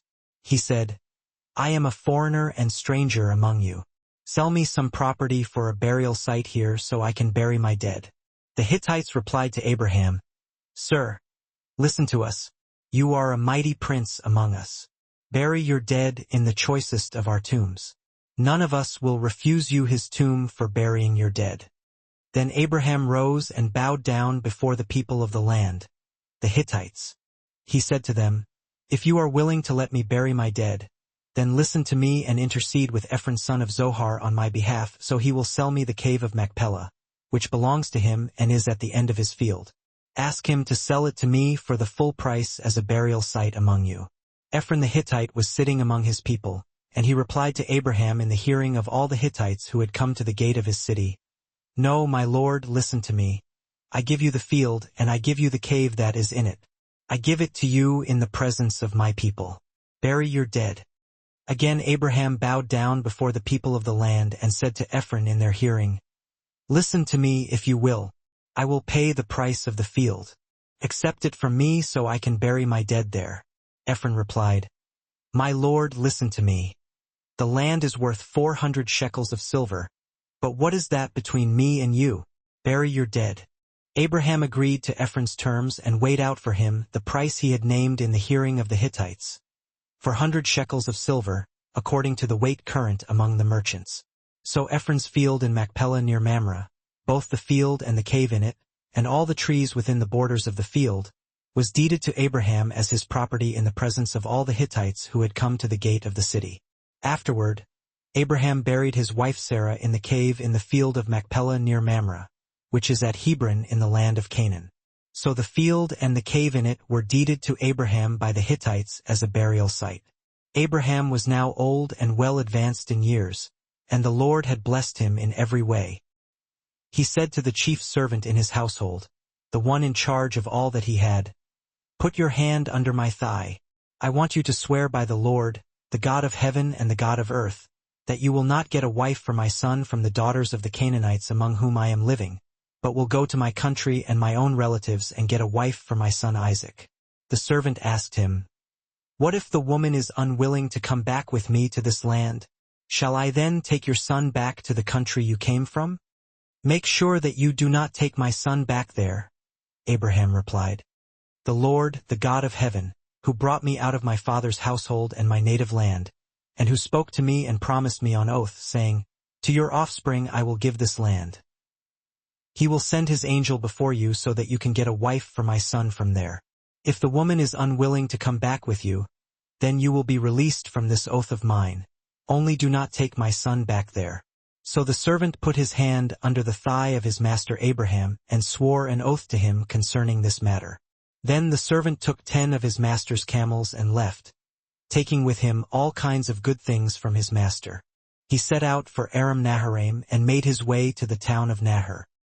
He had the camels kneel down near the well outside the town. It was toward evening, the time the women go out to draw water. Then he prayed, "O Lord, God of my master Abraham, give me success today and show kindness to my master Abraham. See, I am standing beside this spring, and the daughters of the townspeople are coming out to draw water. May it be that when I say to a girl, 'Please let down your jar that I may have a drink,' and she says, 'Drink and I'll water your camels too,' let her be the one you have chosen for your servant Isaac. By this I will know that you have shown kindness to my master." Before he had finished praying, Rebekah came out with her jar on her shoulder. She was the daughter of Bethuel's son of Milcah, who was the wife of Abraham's brother Nahor. The girl was very beautiful, a virgin. No man had ever lain with her. She went down to the spring, filled her jar, and came up again. The servant hurried to meet her and said, "Please give me a little water from your jar." "Drink, my lord," she said, and quickly lowered the jar to her hands and gave him a drink. After she had given him a drink, she said, "I'll draw water for your camels too, until they have finished drinking." So she quickly emptied her jar into the trough, ran back to the well to draw more water, and drew enough for all his camels. Without saying a word, the man watched her closely to learn whether or not the Lord had made his journey successful. When the camels had finished drinking, the man took out a gold nose ring weighing a beka and 2 gold bracelets weighing 10 shekels. Then he asked, "Whose daughter are you? Please tell me, is there room in your father's house for us to spend the night?" She answered, "I am the daughter of Bethuel, the son that Milcah bore to Nahor." And she added, "We have plenty of straw and fodder, as well as room for you to spend the night." Then the man bowed down and worshipped the Lord, saying, "Praise be to the Lord, the God of my master Abraham, who has not abandoned his kindness and faithfulness to my master. As for me, the Lord has led me on the journey to the house of my master's relatives." The girl ran and told her mother's household about these things. Now Rebekah had a brother named Laban, and he hurried out to the man at the spring. As soon as he had seen the nose ring and the bracelets on his sister's arms, and had heard Rebekah tell what the man had said to her, he went out to the man and found him standing by the camels near the spring. "Come, you who are blessed by the Lord," Laban said. "Why are you standing out here? I have prepared the house and a place for the camels." So the man went to the house, and the camels were unloaded. Straw and fodder were brought for the camels, and water for him and his men to wash their feet. Then food was set before him, but he said, "I will not eat until I have told you what I have to say." "Then tell us," Laban said. "I am Abraham's servant," he replied. "The Lord has blessed my master abundantly, and he has become wealthy. He has given him sheep and cattle, silver and gold, menservants and maidservants, and camels and donkeys.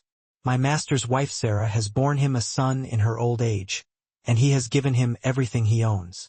My master made me swear an oath and said, 'You must not get a wife for my son from the daughters of the Canaanites in whose land I live, but go to my father's family and to my own clan and get a wife for my son.'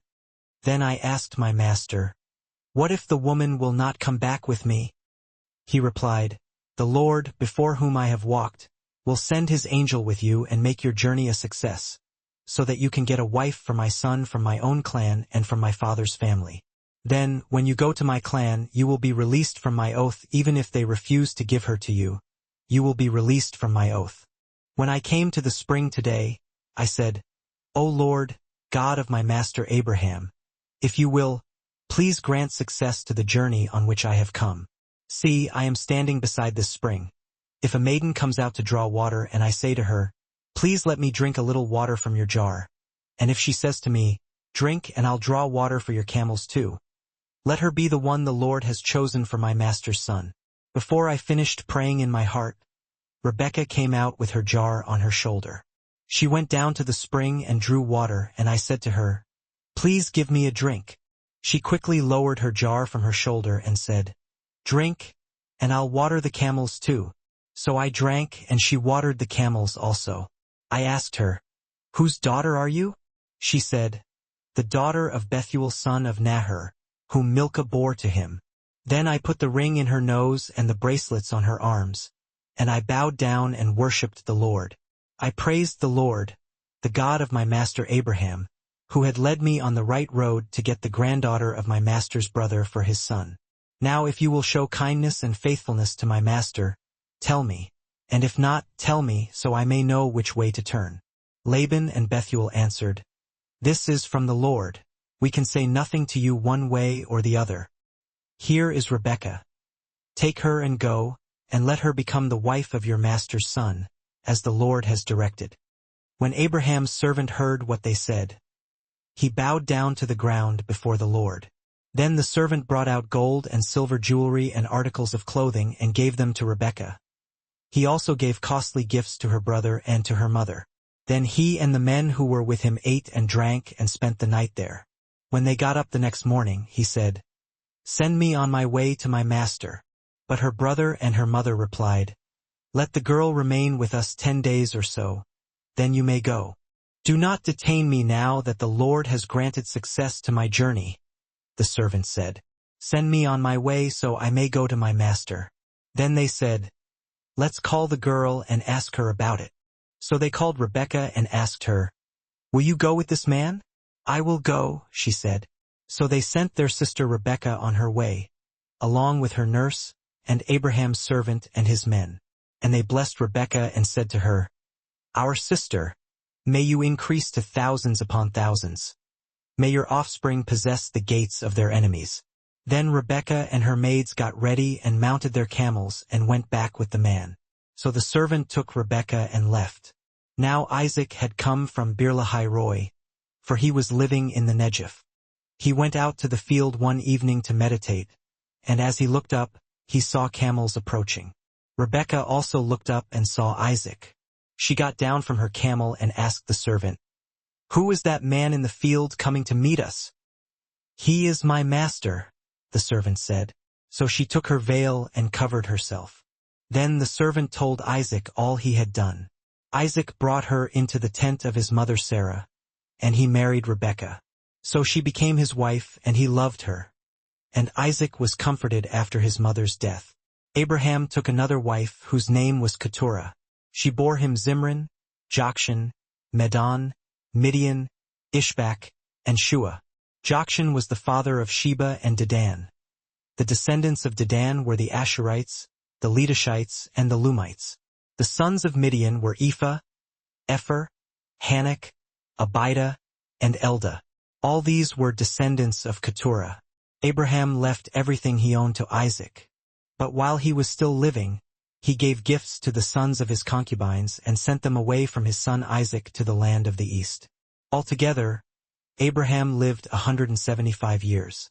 Then Abraham breathed his last and died at a good old age, an old man and full of years, and he was gathered to his people. His sons Isaac and Ishmael buried him in the cave of Machpelah near Mamre, in the field of Ephron son of Zohar the Hittite, the field Abraham had bought from the Hittites. There Abraham was buried with his wife Sarah. After Abraham's death, God blessed his son Isaac, who then lived near Beer-lahai-roi. This is the account of Abraham's son Ishmael, whom Sarah's maidservant Hagar the Egyptian bore to Abraham. These are the names of the sons of Ishmael, listed in the order of their birth. Nebaioth the firstborn of Ishmael, Kedar, Adbeel, Mibsam, Mishma, Duma, Massa, Hadad, Tema, Jetur, Naphish and Kedema. These were the sons of Ishmael, and these are the names of the 12 tribal rulers according to their settlements and camps. Altogether, Ishmael lived 137 years. He breathed his last and died, and he was gathered to his people. His descendants settled in the area from Havilah to Shur, near the border of Egypt, as you go toward Ashur. And they lived in hostility toward all their brothers. This is the account of Abraham's son Isaac. Abraham became the father of Isaac, and Isaac was 40 years old when he married Rebekah daughter of Bethuel the Aramean from Paddan Aram and sister of Laban the Aramean. Isaac prayed to the Lord on behalf of his wife, because she was barren. The Lord answered his prayer, and his wife Rebekah became pregnant. The babies jostled each other within her, and she said, "Why is this happening to me?" So she went to inquire of the Lord. The Lord said to her, "Two nations are in your womb, and two peoples from within you will be separated. One people will be stronger than the other, and the older will serve the younger." When the time came for her to give birth, there were twin boys in her womb. The first to come out was red, and his whole body was like a hairy garment. So they named him Esau. After this, his brother came out, with his hand grasping Esau's heel. So he was named Jacob. Isaac was 60 years old when Rebekah gave birth to them. The boys grew up, and Esau became a skillful hunter, a man of the open country, while Jacob was a quiet man, staying among the tents. Isaac, who had a taste for wild game, loved Esau, but Rebekah loved Jacob. Once when Jacob was cooking some stew, Esau came in from the open country, famished. He said to Jacob, "Quick, let me have some of that red stew. I'm famished." That is why he was also called Edom. Jacob replied, "First sell me your birthright." "Look, I am about to die," Esau said. "What good is the birthright to me?" But Jacob said, "Swear to me first." So he swore an oath to him, selling his birthright to Jacob. Then Jacob gave Esau some bread and some lentil stew. He ate and drank, and then got up and left. So Esau despised his birthright. Now there was a famine in the land, besides the earlier famine of Abraham's time, and Isaac went to Abimelech king of the Philistines in Gerar. The Lord appeared to Isaac and said, "Do not go down to Egypt. Live in the land where I tell you to live. Stay in this land for a while, and I will be with you and will bless you. For to you and your descendants I will give all these lands and will confirm the oath I swore to your father Abraham. I will make your descendants as numerous as the stars in the sky and will give them all these lands, and through your offspring all nations on earth will be blessed, because Abraham obeyed me and kept my requirements, my commands, my decrees, and my laws." So Isaac stayed in Gerar.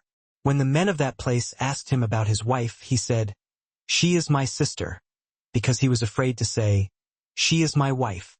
He thought, "The men of this place might kill me on account of Rebekah, because she is beautiful." When Isaac had been there a long time, Abimelech king of the Philistines looked down from a window and saw Isaac caressing his wife Rebekah.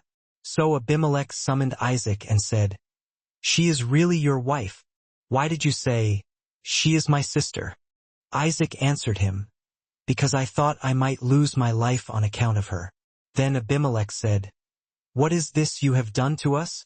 One of the men might well have slept with your wife, and you would have brought guilt upon us." So Abimelech gave orders to all the people, "Anyone who molests this man or his wife shall surely be put to death."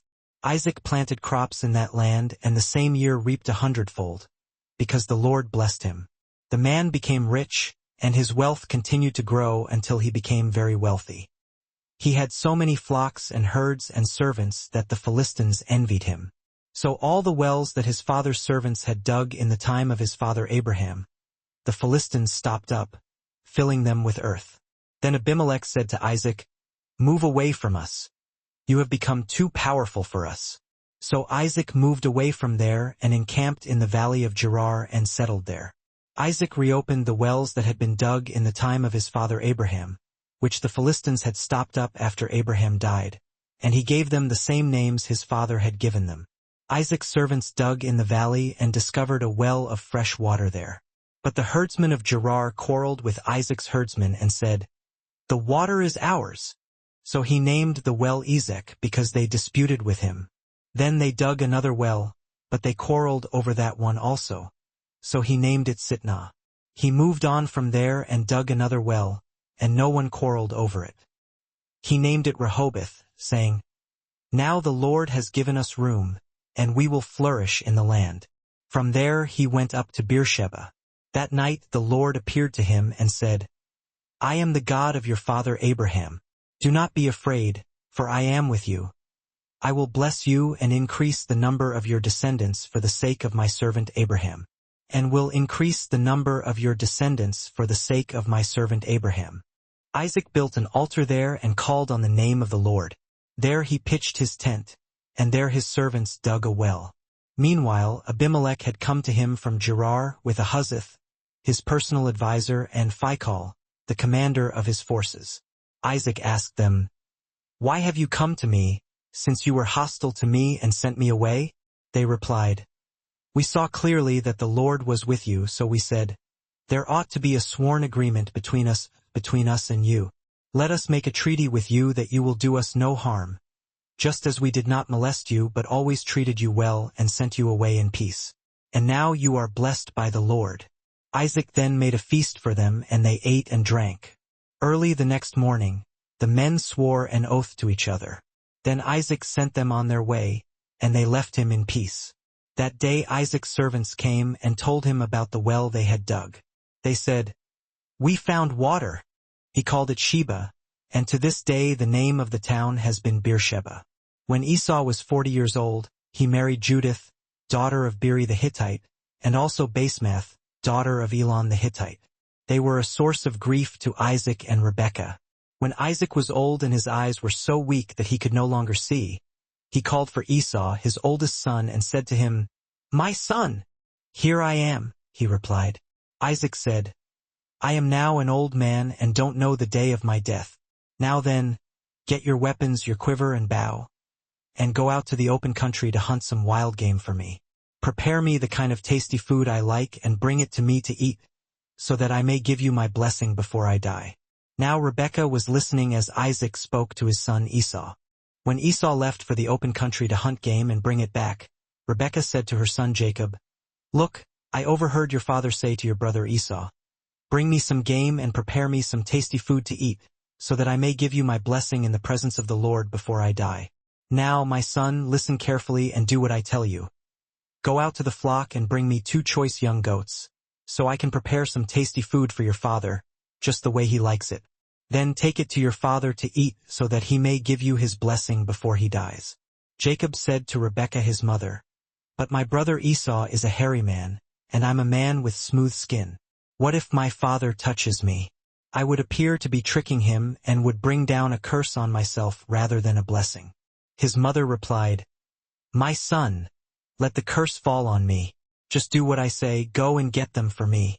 So he went and got them and brought them to his mother, and she prepared some tasty food just the way his father liked it. Then Rebekah took the best clothes of Esau, her oldest son, which he had in the house, and put them on her youngest son Jacob. She also covered his hands and the smooth part of his neck with the goatskins. Then she handed to her son Jacob the tasty food and the bread she had made. He went to his father and said, "My father." "Yes, my son. Who is it?" Jacob said to his father, "I am Esau, your firstborn. I have done as you told me. Please sit up and eat some of my game so that you may give me your blessing." Isaac asked, "How did you find it so quickly, my son?" "The Lord your God gave me success," Jacob replied. Then Isaac said, "Come near so I can touch you, my son, to know whether you really are my son Esau or not." Jacob went close to his father Isaac, who touched him and said, "The voice is the voice of Jacob, but the hands are the hands of Esau."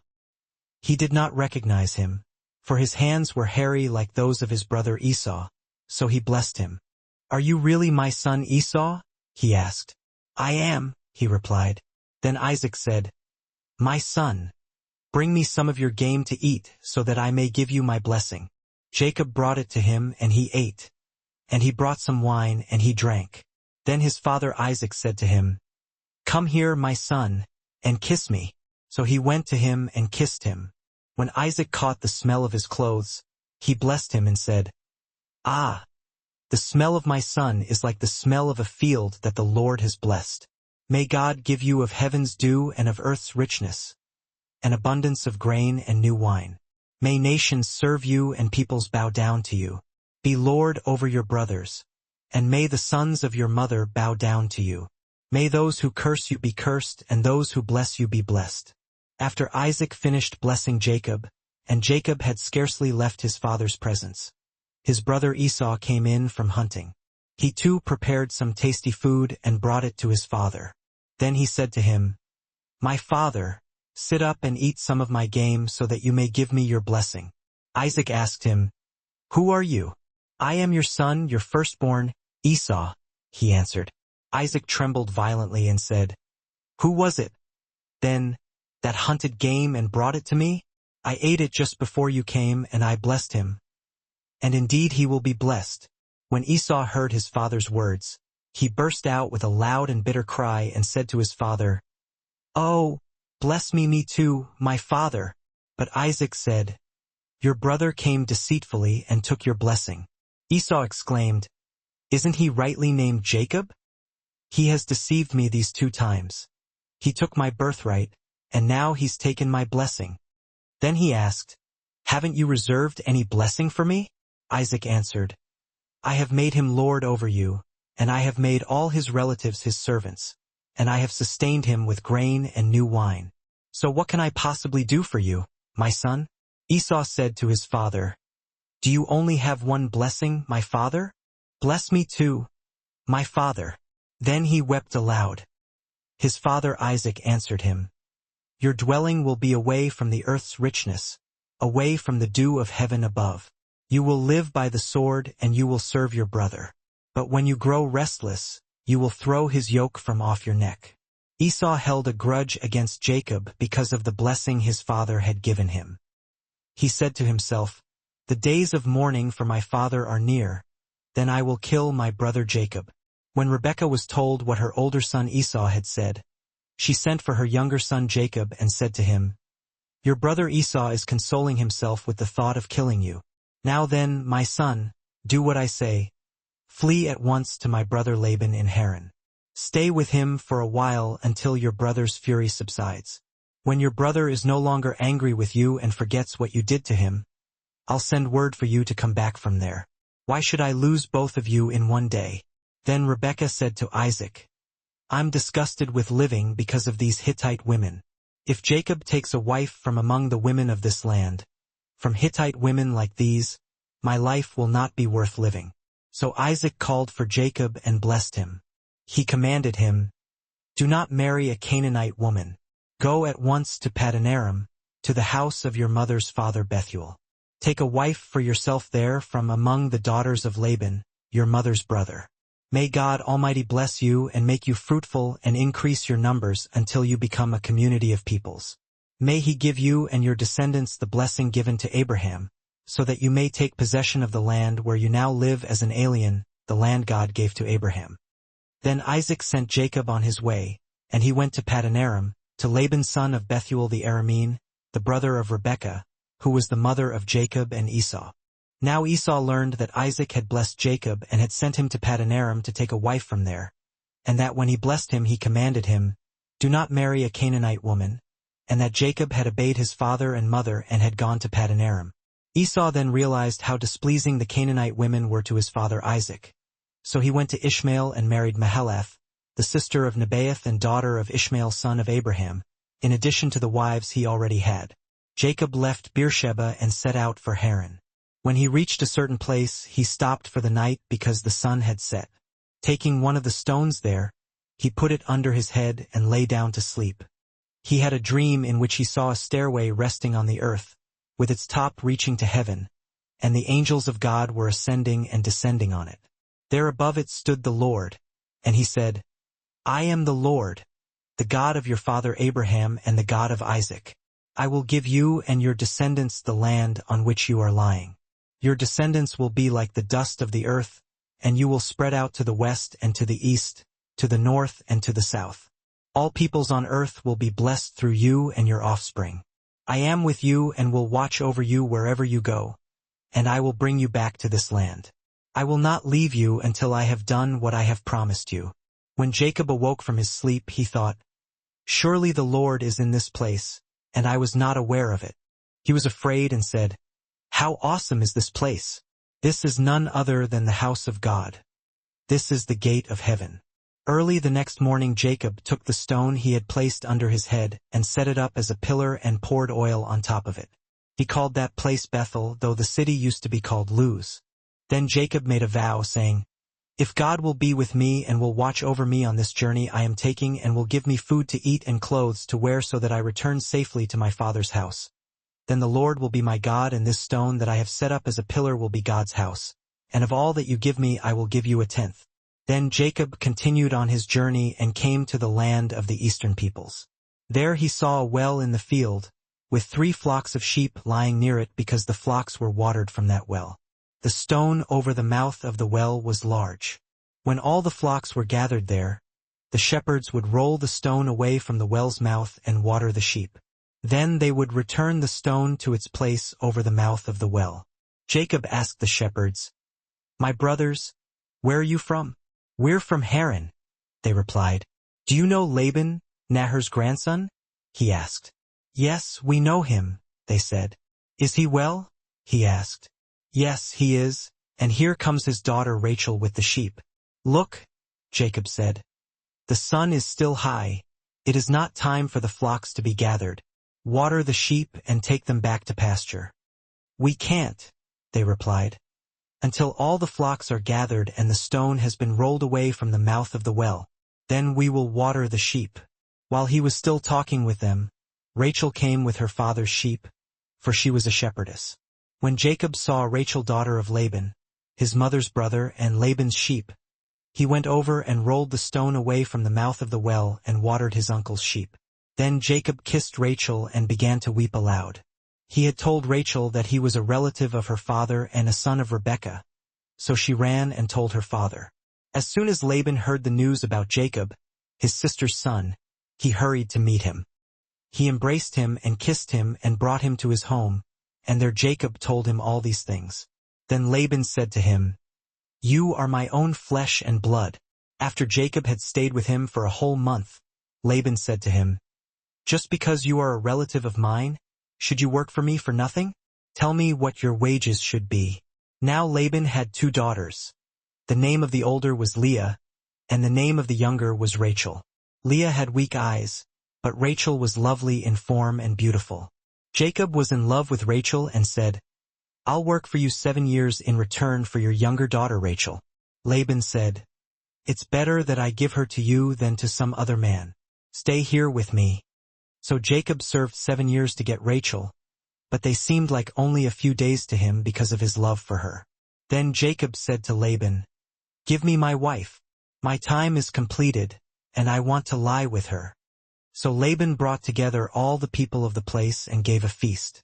But when evening came, he took his daughter Leah and gave her to Jacob, and Jacob lay with her. And Laban gave his servant girl Zilpah to his daughter Leah as her maidservant. When morning came, there was Leah.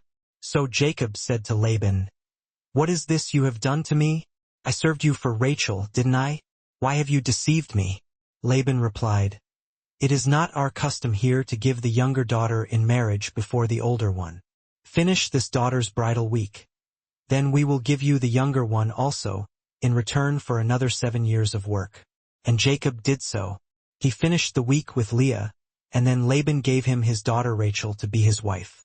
Laban gave his servant girl Bilhah to his daughter Rachel as a maidservant. Jacob lay with Rachel also, and he loved Rachel more than Leah. And he worked for Laban another 7 years. When the Lord saw that Leah was not loved, he opened her womb, but Rachel was barren. Leah became pregnant and gave birth to a son. She named him Reuben, for she said, "It is because the Lord has seen my misery. Surely my husband will love me now." She conceived again, and when she gave birth to a son she said, "Because the Lord heard that I am not loved, he gave me this one too." So she named him Simeon. Again she conceived, and when she gave birth to a son she said, "Now at last my husband will become attached to me, because I have borne him 3 sons." So he was named Levi. She conceived again, and when she gave birth to a son she said, "This time I will praise the Lord." So she named him Judah. Then she stopped having children. When Rachel saw that she was not bearing Jacob any children, she became jealous of her sister. So she said to Jacob, "Give me children or I'll die." Jacob became angry with her and said, "Am I in the place of God? Who has kept you from having children?" Then she said, "Here is Bilhah, my maidservant. Sleep with her so that she can bear children for me, and that through her I too can build a family." So she gave him her servant Bilhah as a wife. Jacob slept with her, and she became pregnant and bore him a son. Then Rachel said, "God has vindicated me. He has listened to my plea and given me a son." Because of this she named him Dan. Rachel's servant Bilhah conceived again and bore Jacob a second son. Then Rachel said, "I have had a great struggle with my sister, and I have one." So she named him Naphtali. When Leah saw that she had stopped having children, she took her maidservant Zilpah and gave her to Jacob as a wife. Leah's servant Zilpah bore Jacob a son. Then Leah said, "What good fortune!" So she named him Gad. Leah's servant Zilpah bore Jacob a second son. Then Leah said, "How happy I am! The women will call me happy." So she named him Asher. During wheat harvest Reuben went out into the fields and found some mandrake plants, which he brought to his mother Leah. Rachel said to Leah, "Please give me some of your son's mandrakes." But Leah said to her, "Wasn't it enough that you took away my husband? Will you take my son's mandrakes too?" "Very well," Rachel said. "He can sleep with you tonight in return for your son's mandrakes." So when Jacob came in from the fields that evening, Leah went out to meet him. "You must sleep with me," she said. "I have hired you with my son's mandrakes." So he slept with her that night. God listened to Leah, and she became pregnant and bore Jacob a 5th son. Then Leah said, "God has rewarded me for giving my maidservant to my husband." So she named him Issachar. Leah conceived again and bore Jacob a 6th son. Then Leah said, "God has presented me with a precious gift. This time my husband will treat me with honor, because I have borne him 6 sons." So she named him Zebulun. Sometime later she gave birth to a daughter and named her Dinah. Then God remembered Rachel. He listened to her and opened her womb. She became pregnant and gave birth to a son and said, "God has taken away my disgrace." She named him Joseph and said, "May the Lord add to me another son." After Rachel gave birth to Joseph, Jacob said to Laban, "Send me on my way so I can go back to my own homeland. Give me my wives and children, for whom I have served you, and I will be on my way. You know how much work I've done for you." But Laban said to him, "If I have found favor in your eyes, please stay. I have learned by divination that the Lord has blessed me because of you." He added, "Name your wages, and I will pay them." Jacob said to him, "You know how I have worked for you and how your livestock has fared under my care. The little you had before I came has increased greatly, and the Lord has blessed you wherever I have been. But now, when may I do something for my own household?" "What shall I give you?" Laban asked. "Don't give me anything," Jacob replied. "But if you will do this one thing for me, I will go on tending your flocks and watching over them. Let me go through all your flocks today and remove from them every speckled or spotted sheep, every dark-colored lamb, and every spotted or speckled goat. They will be my wages, and my honesty will testify for me in the future whenever you check on the wages you have paid me. Any goat in my possession that is not speckled or spotted, or any lamb that is not dark-colored, will be considered stolen." "Agreed," Laban said. "Let it be as you have said." That same day he removed all the male goats that were streaked or spotted, and all the speckled or spotted female goats, all that had white on them, and all the dark-colored lambs, and he placed them in the care of his sons.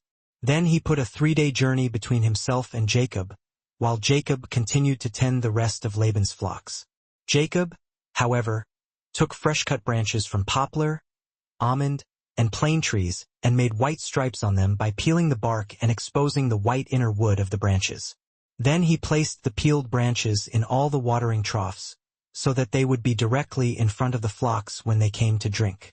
When the flocks were in heat and came to drink, they mated in front of the branches, and they bore young that were streaked or speckled or spotted. Jacob set apart the young of the flock by themselves, but made the rest face the streaked and dark-colored animals that belonged to Laban. Thus he made separate flocks for himself and did not put them with Laban's animals. Whenever the stronger females were in heat, Jacob would place the branches in the troughs in front of the animals so they would mate near the branches. But if the animals were weak, he would not place them there. So the weak animals went to Laban and the strong ones to Jacob. In this way the man grew exceedingly prosperous and came to own large flocks, and maidservants and menservants, and camels and donkeys. Jacob heard that Laban's sons were saying, "Jacob has taken everything our father owned and has gained all this wealth from what belonged to our father." And Jacob noticed that Laban's attitude toward him was not what it had been. Then the Lord said to Jacob, "Go back to the land of your fathers and to your relatives, and I will be with you." So Jacob sent word to Rachel and Leah to come out to the fields where his flocks were. He said to them, "I see that your father's attitude toward me is not what it was before, but the God of my father has been with me. You know that I've worked for your father with all my strength, yet your father has cheated me by changing my wages 10 times. However, God has not allowed him to harm me. If he said, 'The speckled ones will be your wages,' then all the flocks gave birth to speckled young.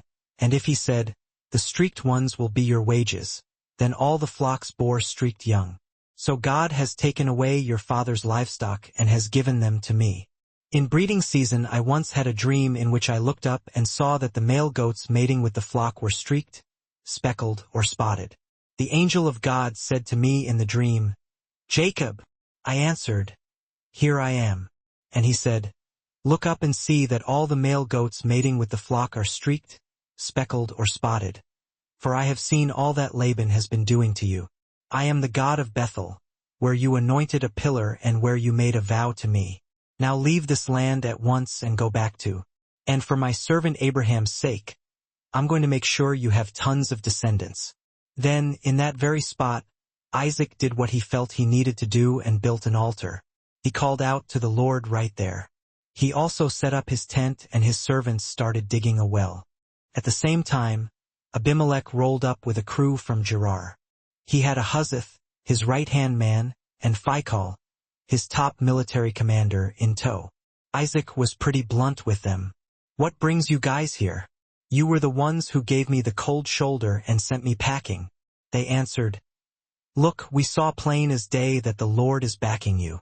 So, we figured we should lay down some ground rules, a proper agreement between us, a treaty if you will. We're saying you don't mess with us.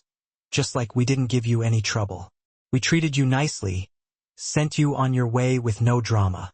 Plus, the Lord is obviously looking out for you." So Isaac threw a real feast for them. They ate, they drank, and the next morning they all swore a solemn oath to each other. Then Isaac gave them the green light to head out, and they left on good terms. That same day, Isaac's crew came back from digging. "Boss," they said, "we struck water."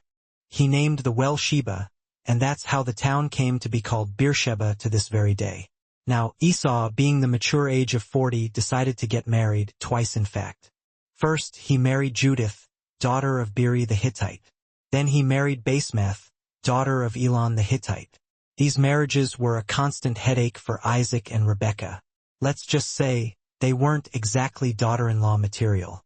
As Isaac got older, his eyesight went downhill fast. He was practically blind. He called for Esau, his eldest son, and said, "Son, here I am, Dad." Isaac continued, "Look, I'm an old man, and I don't know when my time's up. So, grab your hunting gear, your bow and arrows, and head out into the wilderness. Bag some wild game for me and cook me up a nice meal just the way I like it. I want a proper, tasty meal so I can give you my blessing before I kick the bucket." Now, Rebekah was all ears when Isaac was giving Esau these instructions. As soon as Esau headed off into the wilderness, she got hold of Jacob and said, "Listen, I overheard your father telling Esau to get some game. Cook him a nice meal, and get blessed by the Lord before he dies. So, here's what you're going to do, son. Go to the flock and grab me 2 of the best young goats. I'll whip up a meal for your father, just like he likes it. You'll take it to him and he'll bless you before he goes. Jacob was a bit hesitant. Mom, Esau is a hairy dude. I've got smooth skin. What if Dad touches me and realizes I'm faking it? I get a curse instead of a blessing. His mom was firm. Don't worry about it. If there's any curse, it falls on me. Just do as I say, go and get those goats. So Jacob did as he was told. He brought the goats to his mom, and she cooked up a feast, just the way Isaac liked it. Then, Rebekah got out Esau's best clothes, the ones he kept in the house. She dressed Jacob up in them and covered his hands and the back of his neck with goatskin, making them feel all hairy. Finally, she handed Jacob the delicious meal and the bread she had made. Jacob went into his father. Dad? Yes, my son? Who is it? Jacob answered boldly, I'm Esau, your firstborn. I did just as you said. Please sit up and enjoy this game so you can give me your blessing. Isaac was suspicious. How did you find it so fast, son? The Lord your God provided, Jacob replied, laying it on thick. Isaac was still unsure. Come closer, son, so I can touch you. I need to be sure you're really Esau. Jacob approached his father, and Isaac felt him. Your voice sounds like Jacob, he said, but your hands feel like Esau. He didn't recognize Jacob because of the hairy goatskin. So he went ahead and asked again, Are you really my son Esau? I am, Jacob replied, sticking to the story. All right, Isaac said. Bring me the food. I want to eat and bless you. Jacob gave him the food and Isaac ate. Then Jacob gave him some wine and Isaac drank. Now come here and kiss me, son, Isaac said. Jacob kissed him. When Isaac smelled Esau's clothes on Jacob, he gave him the blessing.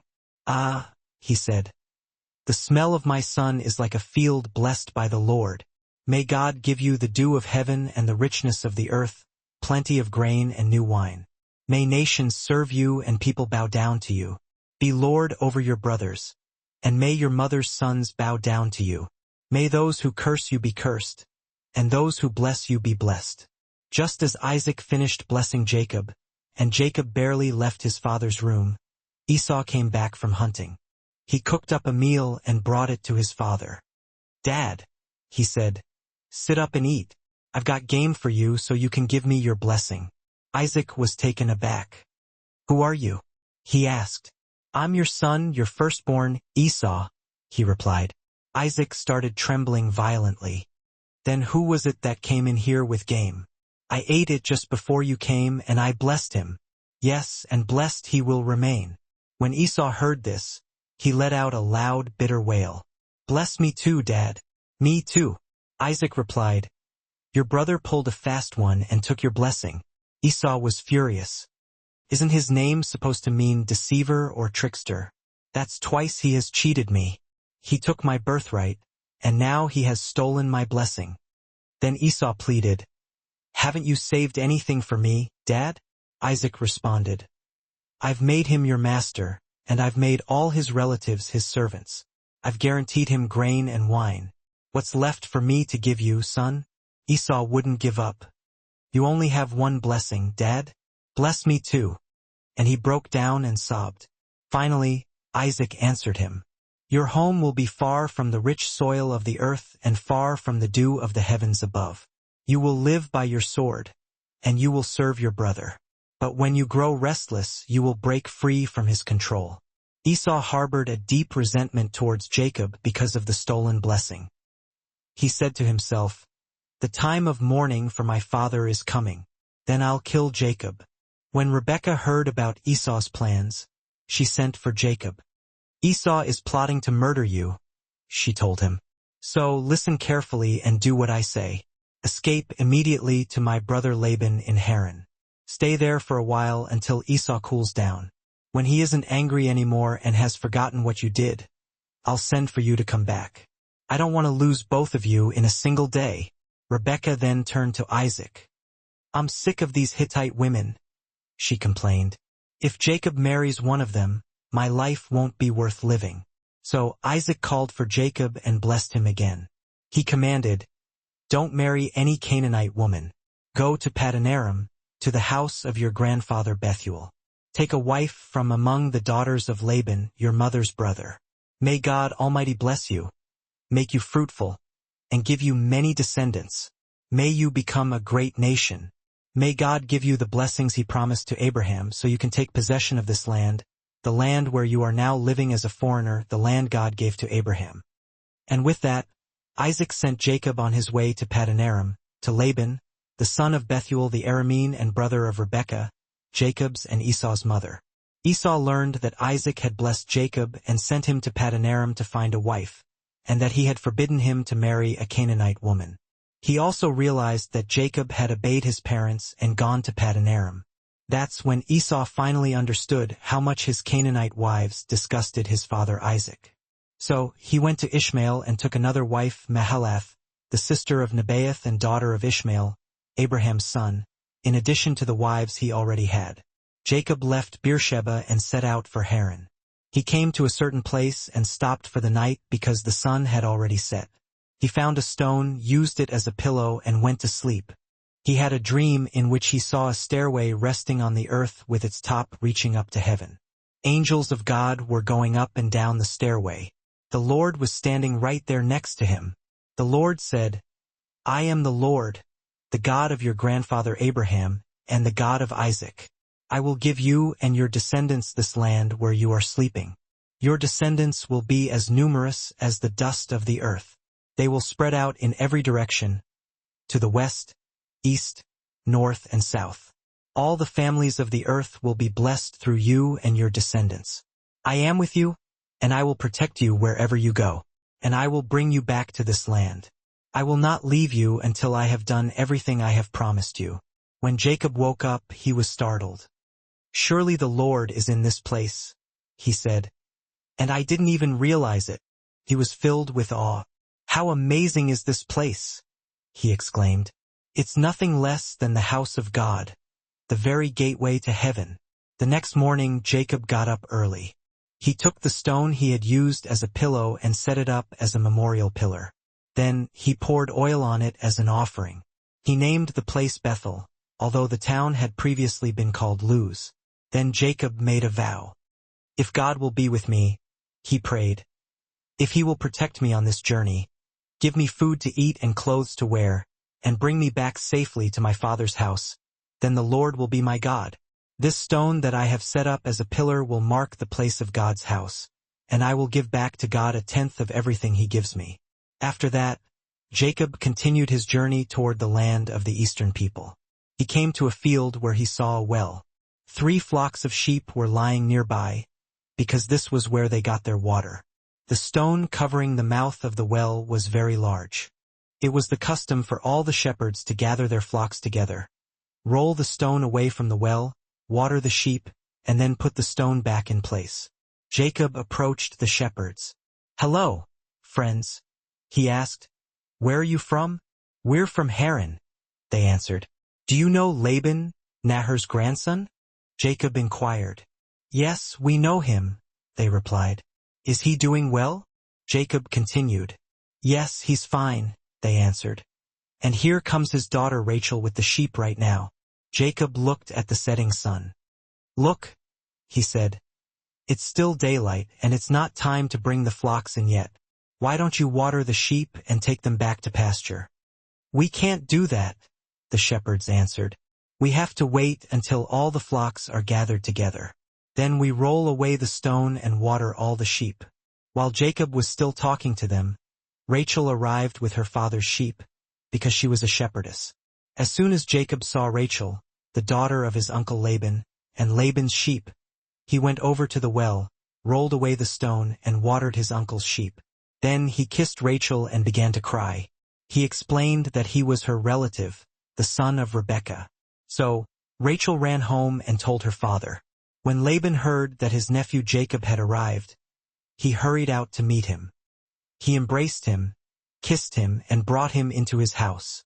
Jacob told Laban everything that had happened, and Laban exclaimed, "You are my own flesh and blood." Jacob stayed with Laban for a month. Then Laban said to him, "Just because you're my relative, that doesn't mean you should work for me for nothing. Tell me what wages you want." Now Laban had 2 daughters. The older daughter was named Leah, and the younger was Rachel. Leah had weak eyes, but Rachel was shapely and beautiful. Jacob was deeply in love with Rachel. "I'll work for you for 7 years," he said, "if you'll let me marry your younger daughter, Rachel." Laban agreed.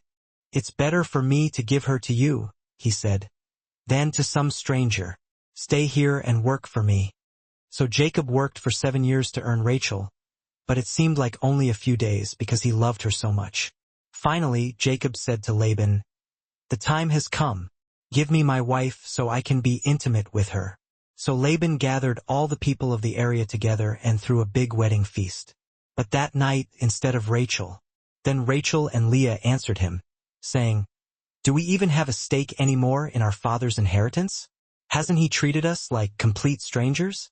He practically sold us off, and then he went and squandered all the money he got for us. So all the wealth that God has taken from our father rightfully belongs to us and our children. You should go and do whatever God has instructed you to do." So Jacob loaded up his children and wives on the camels. He drove all his livestock ahead of him, along with all the possessions he had acquired in Paddan Aram, with the intention of returning to his father, Isaac, in the land of Canaan.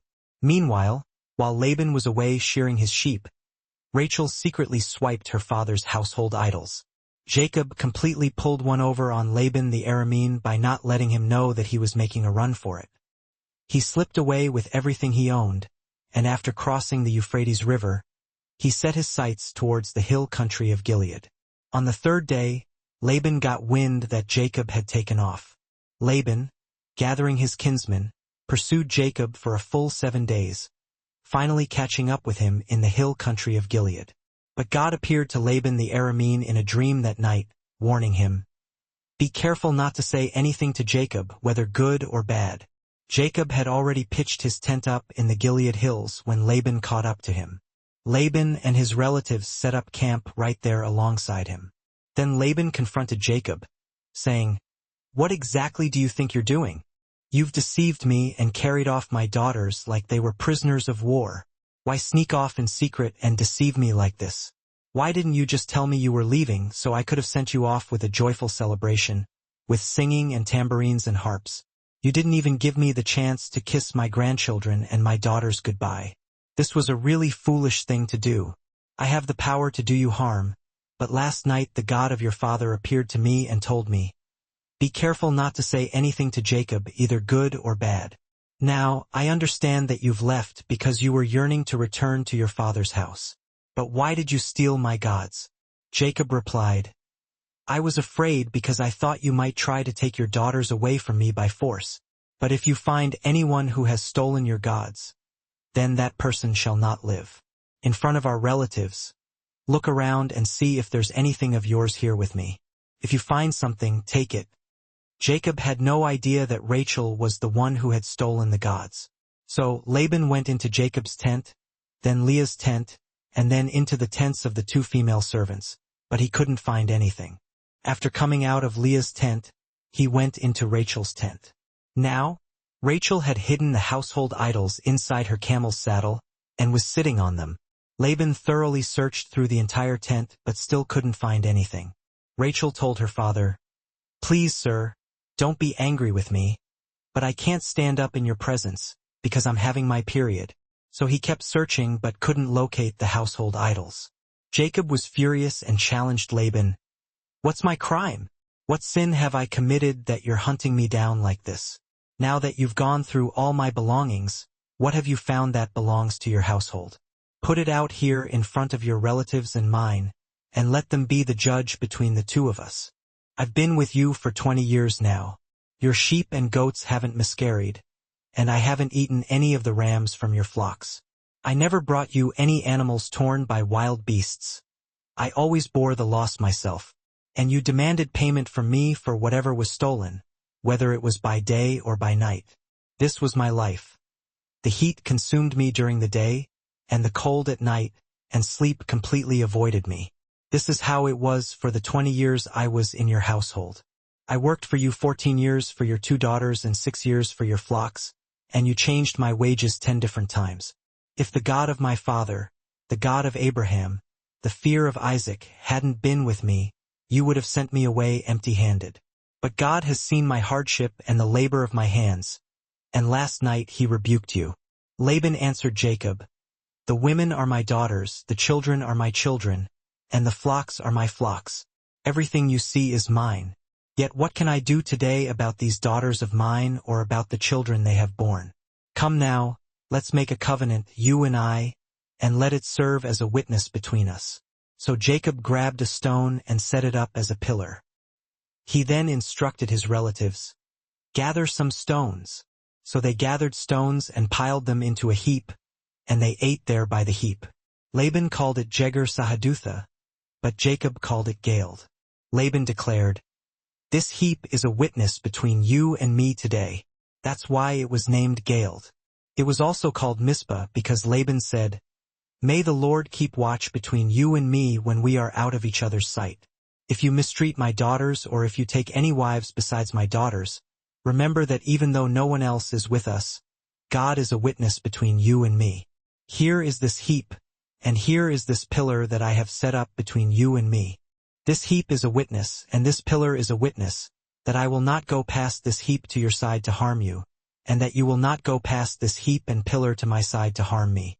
May the God of Abraham and the God of Nahor, the God of their father, judge between us." So Jacob swore an oath in the name of the fear of his father Isaac. He offered a sacrifice there in the hill country and invited his relatives to a meal. After they had eaten, they spent the night there. Early the next morning, Laban kissed his grandchildren and his daughters and blessed them. Then he departed and returned home. Jacob also continued on his way, and the angels of God met him. When Jacob saw them, he declared, "This is the camp of God." So he named that place Mahanaim. Jacob sent messengers ahead of him to his brother Esau in the land of Seir, the country of Edom. He instructed them, "This is what you are to say to my master Esau.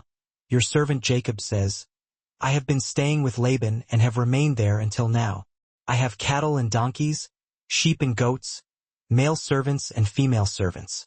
Now I'm sending this message to my lord, hoping to find favor in your eyes." When the messengers returned to Jacob, they reported, "We went to your brother Esau, and he is already on his way to meet you, and he has 400 men with him." Jacob was scared out of his mind and distressed. He split the people who were with him into 2 groups along with the flocks, herds, and camels as well. He figured, if Esau comes and attacks one group, the group that is left may be able to escape. Then Jacob prayed, "O God of my father Abraham, God of my father Isaac, Lord, you who told me, 'Go back to your country and your relatives, and I will make you prosper.' I am completely unworthy of all the kindness and faithfulness you have shown your servant. I had only my staff when I crossed the Jordan, but now I have become 2 groups. Please, save me from the hand of my brother Esau, because I am afraid that he will come and attack both me and the mothers with their children. But you have promised, 'I will surely make you prosper and will make your descendants like the sand of the sea, which cannot be counted.'"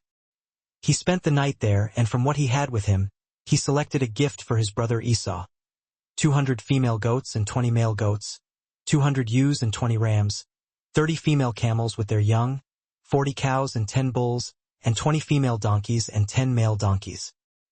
He put them in the care of his servants, each herd by itself, and told them, "Go ahead of me and keep a good distance between the herds." He instructed the one in the lead, "When my brother Esau meets you and asks, 'Whom do you belong to? Where are you going? Who owns all these animals in front of you?' Then you are to say, 'They belong to your servant Jacob. They are a gift sent to my lord Esau, and he is coming behind us.'" He gave the same instructions to the second, the third, and all the others who followed the herds. "You are to say the same thing to Esau when you meet him, and be sure to add, 'Your servant Jacob is coming behind us.'" Jacob thought to himself, "I will appease him with these gifts I'm sending on ahead. Then, when I finally see him, maybe he will receive me." So Jacob's gifts went on ahead of him, but he himself remained in the camp that night. That night, Jacob got up and took his 2 wives, his 2 female servants, and his 11 sons and crossed the ford of the Jabbok. After he had sent them across the stream, he sent over all his possessions as well. So Jacob was left all alone, and a man wrestled with him until daybreak. When the man saw that he couldn't overpower Jacob, he touched the socket of Jacob's hip, and Jacob's hip was dislocated as he wrestled with him. Then the man said, "Let me go, because it's almost daybreak." But Jacob replied, "I will not let you go unless you bless me." The man asked him, "What is your name?" He answered, "Jacob." Then the man said, "Your name will no longer be Jacob, but Israel, because you have struggled with God and with men and have overcome." Jacob then asked, "Please, tell me your name." But he replied, "Why do you ask my name?" Then he blessed him right there. So Jacob called the place Peniel, saying, "It is because I saw God face to face, and yet my life was spared." The sun rose above him as he passed Peniel, and he was limping because of his hip. Therefore, to this day, the Israelites do not eat the tendon attached to the socket of the hip, because the socket of Jacob's hip was touched near the tendon. Jacob looked up, and there was Esau, coming with his 400 men. So he divided the children among Leah, Rachel, and the 2 female servants. He put the female servants and their children in front, Leah and her children next, and Rachel and Joseph in the rear. He himself went on ahead and bowed down to the ground 7 times as he approached his brother. But Esau ran to meet Jacob and embraced him. He threw his arms around his neck and kissed him, and they both wept. Then Esau looked up and saw the women and children and asked, "Who are these people with you?" Jacob replied, "They are the children God has graciously given your servant."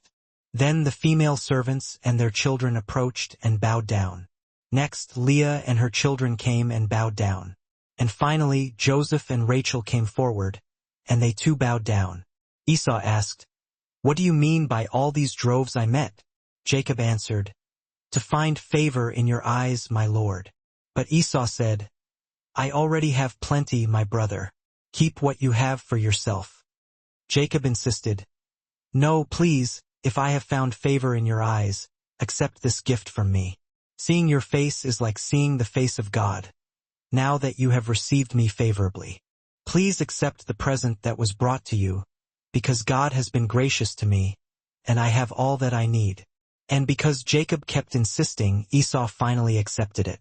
Then Esau said, "Let us be on our way. I'll travel alongside you." But Jacob responded, "My Lord knows that the children are tender, and that I must care for the ewes and cows that are nursing their young. If they are driven hard for even one day, all the animals will die. So let my Lord go on ahead of his servant, while I move along slowly at the pace of the droves before me and at the pace of the children, until I come to my Lord in Seir." Esau then offered, "Well, let me at least leave some of my men with you." But Jacob declined, "Why do that? Just let me continue to find favor in your eyes, my Lord." So that day Esau started on his way back to Seir. Jacob, however, traveled on to Succos, where he built a house for himself and made shelters for his livestock. That is why the place is called Succos. After Jacob arrived safely from Paddan Aram, he came to the city of Shechem in Canaan and camped within sight of the city. For 100 pieces of silver, he bought from the sons of Hamor, the father of Shechem, the plot of ground where he had pitched his tent. There he set up an altar and called it El Eloh Israel. Now Dinah, the daughter Leah had borne to Jacob, went out to visit the women of the land. When Shechem son of Hamor the Hivite, the ruler of that area, saw her, he seized her and violated her. His heart was drawn to Dinah daughter of Jacob, and he loved the girl and spoke tenderly to her. So Shechem said to his father Hamor, "Get me this girl as my wife." When Jacob heard that his daughter Dinah had been defiled, his sons were out in the fields with his livestock, so he kept quiet about it until they came home. Then Shechem's father Hamor went out to talk with Jacob. Now Jacob's sons had come in from the fields. As soon as they heard what had happened, they were filled with grief and fury, because Shechem had committed an outrageous act in Israel by sleeping with Jacob's daughter, a thing that should never be done. But Hamor said to them, "My son Shechem is deeply in love with your daughter. Please give her to him to be his wife." Intermarry with us. Give us your daughters, and take our daughters for yourselves. You can settle among us. The land is open to you. Live in it, trade in it, and acquire property in it."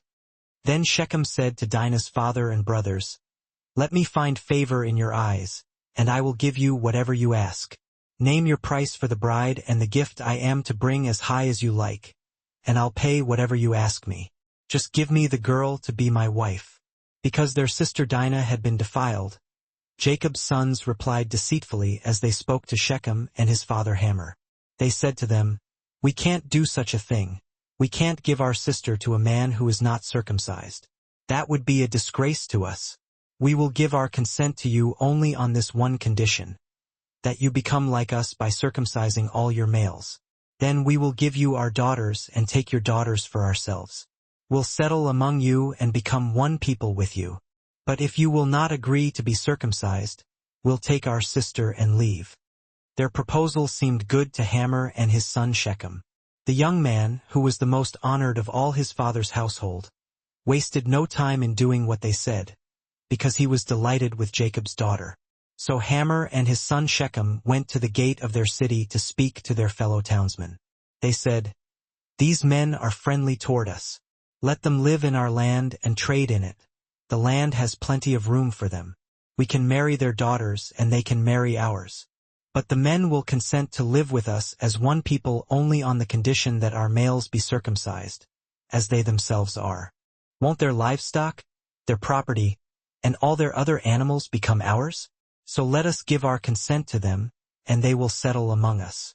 All the men who went out of the city gate agreed with Hamor and his son Shechem, and every male in the city was circumcised. 3 days later, while all of them were still in pain, 2 of Jacob's sons, Simeon and Levi, Dinah's brothers, took their swords and attacked the unsuspecting city, killing every male. They put Hamor and his son Shechem to the sword and took Dinah from Shechem's house and left. The sons of Jacob then came upon the dead bodies and looted the city where their sister had been defiled. They seized their flocks and herds and donkeys and everything else of theirs in the city and out in the fields. They carried off all their wealth and all their women and children, taking as plunder everything in the houses. Then Jacob said to Simeon and Levi, "You have brought trouble on me by making me a stench to the Canaanites and Perizzites, the people living in this land. We are few in number, and if they join forces against me and attack me, I and my household will be destroyed." But they retorted, "Should he have treated our sister like a prostitute?" Then God said to Jacob, "Go up to Bethel and settle there, and build an altar there to God, who appeared to you when you were fleeing from your brother Esau." So Jacob said to his household and to all who were with him, "Get rid of the foreign gods you have with you, and purify yourselves and change your clothes. Then come, let us go up to Bethel, where I will build an altar to God, who answered me in the day of my distress and who has been with me wherever I have gone." So they gave Jacob all the foreign gods they had and the rings in their ears, and Jacob buried them under the oak at Shechem. Then they set out, and the terror of God fell upon the towns all around them, so that no one pursued them. Jacob and all the people with him came to Luz, that is, Bethel, in the land of Canaan. There he built an altar, and he called the place El Bethel, because it was there that God had revealed himself to him when he was fleeing from his brother. Now Deborah, Rebekah's nurse, died and was buried under the oak below Bethel. So it was named Allon Bakuth. After Jacob returned from Paddan Aram, God appeared to him again and blessed him. God said to him, "Your name is Jacob, but you will no longer be called Jacob. Your name will be Israel." So he named him Israel. And God said to him, "I am God Almighty. Be fruitful and increase in number. A nation and a community of nations will come from you, and kings will come from your body. The land I gave to Abraham and Isaac I also give to you, and I will give this land to your descendants after you." Then God went up from him at the place where he had talked with him. Jacob set up a stone pillar at the place where God had talked with him, and he poured out a drink offering on it. He also poured oil on it. Jacob called the place where God had talked with him Bethel. Then they moved on from Bethel, and while they were still some distance from Ephrath, Rachel began to give birth and had great difficulty. And as she was having great difficulty in childbirth, the midwife said to her, Don't be afraid, for you have another son. As she breathed her last, for she was dying, she named her son Benoni. But his father named him Benjamin. So Rachel died and was buried on the way to Ephrath, that is, Bethlehem. Over her tomb Jacob set up a pillar, and to this day that pillar marks Rachel's tomb. Israel moved on again and pitched his tent beyond Migdal Eder. While Israel was living in that region, Reuben went in and slept with his father's concubine Bilhah, and Israel heard about it. Jacob had 12 sons. The sons of Leah: Reuben, the firstborn of Jacob, Simeon, Levi, Judah, Issachar, and Zebulun. The sons of Rachel: Joseph and Benjamin. The sons of Rachel's maidservant Bilhah: Dan and Naphtali. The sons of Leah's maidservant Zilpah: Gad and Asher. These were the sons of Jacob, who were born to him in Paddan Aram. Jacob came home to his father Isaac in Mamre, near Kiriath Arba, that is, Hebron, where Abraham and Isaac had stayed. Isaac lived 180 years. Then he breathed his last and died and was gathered to his people, old and full of years. And his sons Esau and Jacob buried him. This is the account of Esau, that is, Edom. Esau took his wives from the women of Canaan: Adah daughter of Elon the Hittite, and Oholibamah daughter of Anna and granddaughter of Zibeon the Hivite, also Basemath daughter of Ishmael and sister of Nebaioth. Adah bore Eliphaz to Esau, Basemath bore Ruel, and Oholibamah bore Jush, Jalem, and Korah. These were the sons of Esau who were born to him in Canaan. Esau took his wives and sons and daughters and all the members of his household, as well as his livestock and all his other animals and all the goods he had acquired in Canaan, and moved to a land some distance from his brother Jacob. Their possessions were too great for them to remain together. The land where they were staying could not support them both because of their livestock. So Esau, that is, Edom, settled in the hill country of Seir. This is the account of Esau, the father of the Edomites, in the hill country of Seir. These are the names of Esau's sons: Eliphaz, the son of Esau's wife Adah, and Ruel, the son of Esau's wife Basemath. The sons of Eliphaz: Taman, Omar, Zepho, Gatam, and Kenaz. Esau's son Eliphaz also had a concubine named Timnah, who bore him Amalek. These were grandsons of Esau's wife Adah. The sons of Ruel: Nahath, Zerah, Shammah, and Mizah. These were grandsons of Esau's wife Basemath. The sons of Esau's wife Oholibamah daughter of Anna and granddaughter of Zibeon: Jush, Jalem, and Korah. These were the chiefs among Esau's descendants. The sons of Eliphaz, the firstborn of Esau: chiefs Taman, Omar, Zepho, Kenaz, Korah, Gatam, and Amalek.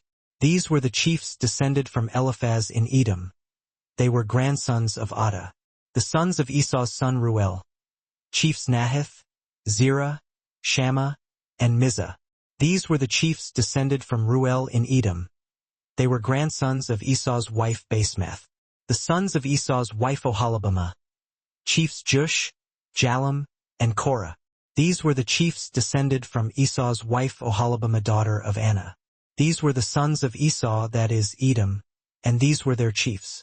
These were the sons of Seir the Horite, who were living in the region: Lotan, Shobal, Zibeon, Anna, Dishon, Ezer, and Dishon. These sons of Seir in Edom were Horite chiefs.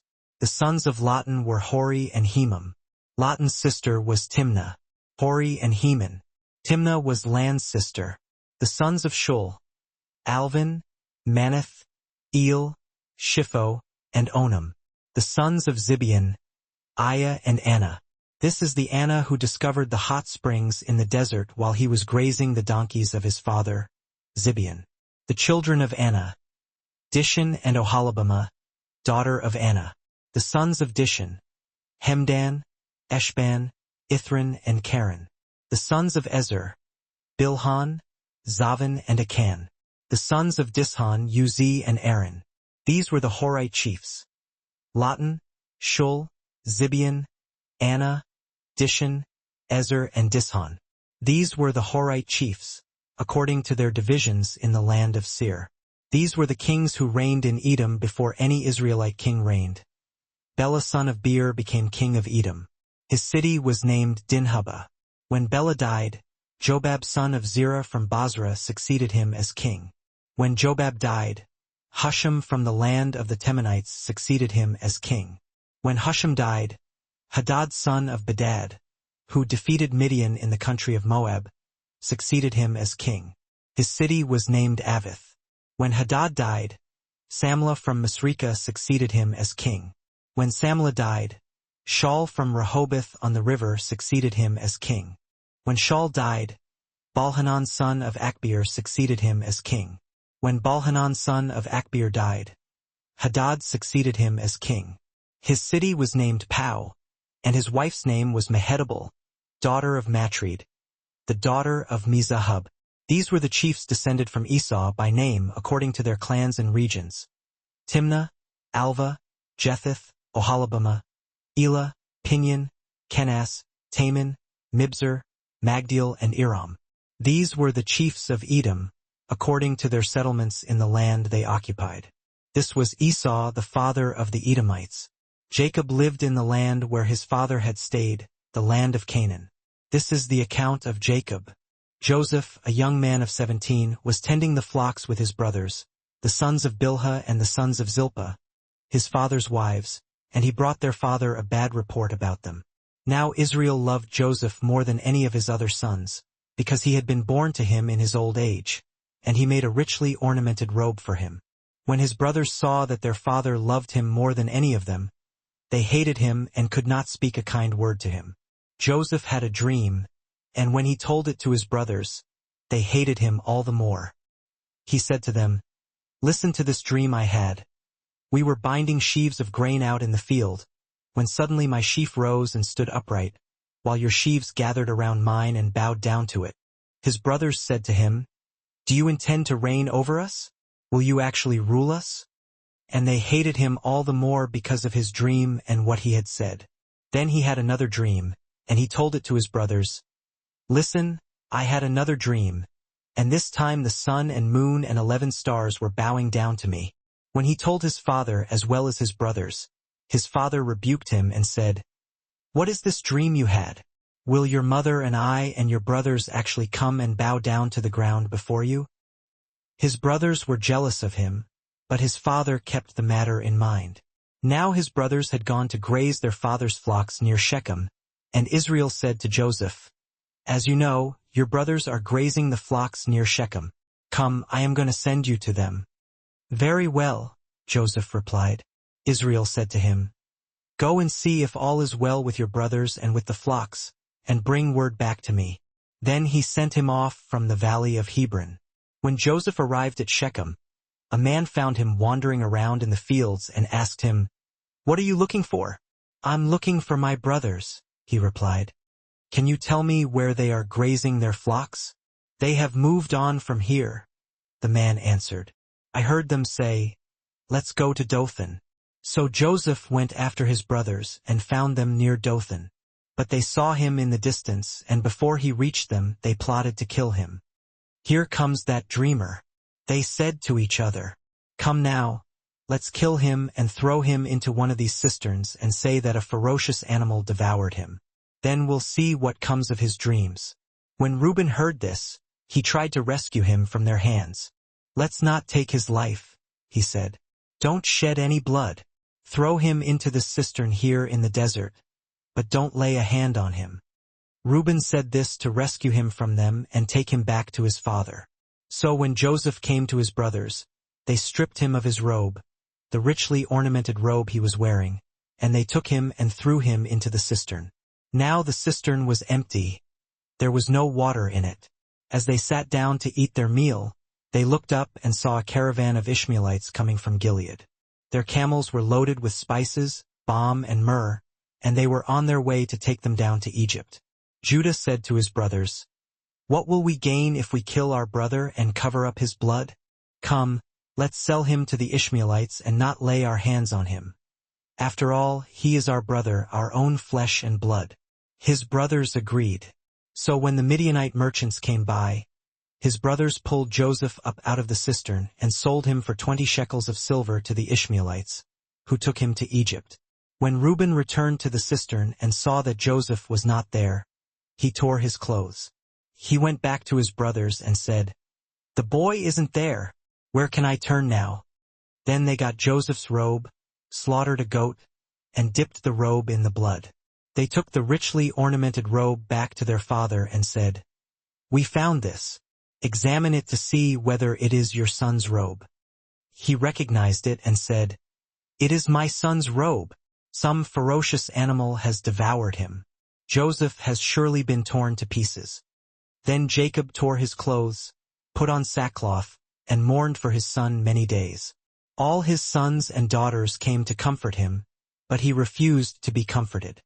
"No," he said, "in mourning will I go down to the grave to my son." So his father wept for him. Meanwhile, the Midianites sold Joseph in Egypt to Potiphar, one of Pharaoh's officials, the captain of the guard. At that time Judah left his brothers and went down to stay with a man of Adullam named Hira. There Judah met the daughter of a Canaanite man named Shua. He married her and slept with her. She became pregnant and gave birth to a son, who was named Er. She conceived again and gave birth to a son and named him Onan. She gave birth to still another son and named him Shelah. It was at Kezib that she gave birth to him. Judah got a wife for Er, his firstborn, and her name was Tamar. But Er, Judah's firstborn, was wicked in the Lord's sight. So the Lord put him to death. Then Judah said to Onan, "Lie with your brother's wife and fulfill your duty to her as a brother-in-law to produce offspring for your brother." But Onan knew that the offspring would not be his. So whenever he lay with his brother's wife, he spilled his semen on the ground to keep from producing offspring for his brother. What he did was wicked in the Lord's sight. So he put him to death also. Judah then said to his daughter-in-law Tamar, "Live as a widow in your father's house until my son Shelah grows up." For he thought, "He may die too, just like his brothers." So Tamar went to live in her father's house. After a long time Judah's wife, the daughter of Shua, died. When Judah had recovered from his grief, he went up to Timnah, to the men who were shearing his sheep, and his friend Hira the Adullamite went with him. When Tamar was told, "Your father-in-law is on his way to Timnah to shear his sheep," she took off her widow's clothes, covered herself with a veil to disguise herself, and then sat down at the entrance to Enaim, which is on the road to Timnah. For she saw that though Shelah had now grown up, she had not been given to him as his wife. When Judah saw her, he thought she was a prostitute, for she had covered her face. Not realizing that she was his daughter-in-law, he went over to her by the roadside and said, "Come now, let me sleep with you." "And what will you give me to sleep with you?" she asked. "I'll send you a young goat from my flock," he said. "Will you give me something as a pledge until you send it?" she asked. "What pledge should I give you?" he inquired. "Your seal, its cord, and the staff in your hand," she answered. So he gave them to her and slept with her, and she became pregnant by him. After she left, she took off her veil and put on her widow's clothes again. Meanwhile Judah sent the young goat by his friend the Adullamite in order to get his pledge back from the woman. But he did not find her. He asked the men who lived there, "Where is that shrine prostitute who was beside the road at Enaim?" "There hasn't been any shrine prostitute here," they said. So he went back to Judah and said, "I didn't find her." Besides, the men who lived there said, "There hasn't been any shrine prostitute here." Judah said, "Let her keep what she has, or we will become a laughingstock. After all, I did send her this young goat, but you didn't find her." About 3 months later Judah was told, "Your daughter-in-law Tamar is guilty of prostitution, and as a result she is now pregnant." Judah said, "Bring her out and have her burned to death." As she was being brought out, she sent a message to her father-in-law. "I am pregnant by the man who owns these," she said. "See if you recognize whose seal and cord and staff these are." Judah recognized them and said, "She is more righteous than I, since I wouldn't give her to my son Shelah." And he did not sleep with her again. When the time came for her to give birth, there were twin boys in her womb. As she was giving birth, one of them put out his hand. So the midwife took a scarlet thread and tied it on his wrist and said, "This one came out first." But when he drew back his hand, his brother came out, and she said, "So this is how you have broken out." And he was named Perez. Then his brother, who had the scarlet thread on his wrist, came out, and he was given the name Zerah. Now Joseph had been taken down to Egypt. Potiphar, an Egyptian who was one of Pharaoh's officials, the captain of the guard, bought him from the Ishmaelites who had taken him there. The Lord was with Joseph, and he prospered, and he lived in the house of his Egyptian master. When his master saw that the Lord was with him, and that the Lord gave him success in everything he did, Joseph found favor in his eyes and became his attendant. Potiphar put him in charge of his household, and he entrusted to his care everything he owned. From the time he put him in charge of his household and of all that he owned, the Lord blessed the household of the Egyptian because of Joseph. The blessing of the Lord was on everything Potiphar had, both in the house and in the field. So he left in Joseph's care everything he had. With Joseph in charge, he did not concern himself with anything except the food he ate. Now Joseph was well-built and handsome, and after a while his master's wife took notice of Joseph and said, "Come to bed with me." But he refused. "With me in charge," he told her. "My master does not concern himself with anything in the house. Everything he owns he has entrusted to my care. No one is greater in this house than I am. My master has withheld nothing from me except you, because you are his wife. How then could I do such a wicked thing and sin against God?" And though she spoke to Joseph day after day, he refused to go to bed with her or even be with her. One day he went into the house to attend to his duties, and none of the household servants was inside. She caught him by his cloak and said, "Come to bed with me." But he left his cloak in her hand and ran out of the house. When she saw that he had left his cloak in her hand and had run out of the house, she called her household servants. "Look," she said to them, "this Hebrew has been brought to us to make sport of us. He came in here to sleep with me, but I screamed. When he heard me scream for help, he left his cloak beside me and ran out of the house." She kept his cloak beside her until his master came home. Then she told him this story. "That Hebrew slave you brought us came to me to make sport of me. But as soon as I screamed for help, he left his cloak beside me and ran out of the house." When his master heard the story his wife told him, saying, "This is how your slave treated me," he burned with anger. Joseph's master took him and put him in prison, the place where the king's prisoners were confined. But while Joseph was there in the prison, the Lord was with him. He showed him kindness and granted him favor in the eyes of the prison warden. So the warden put Joseph in charge of all those held in the prison, and he was made responsible for all that was done there. The warden paid no attention to anything under Joseph's care, because the Lord was with Joseph and gave him success in whatever he did. Sometime later, the cupbearer and the baker of the king of Egypt offended their master, the king of Egypt. Pharaoh was angry with his two officials, the chief cupbearer and the chief baker, and put them in custody in the house of the captain of the guard, in the same prison where Joseph was confined. The captain of the guard assigned them to Joseph, and he attended them.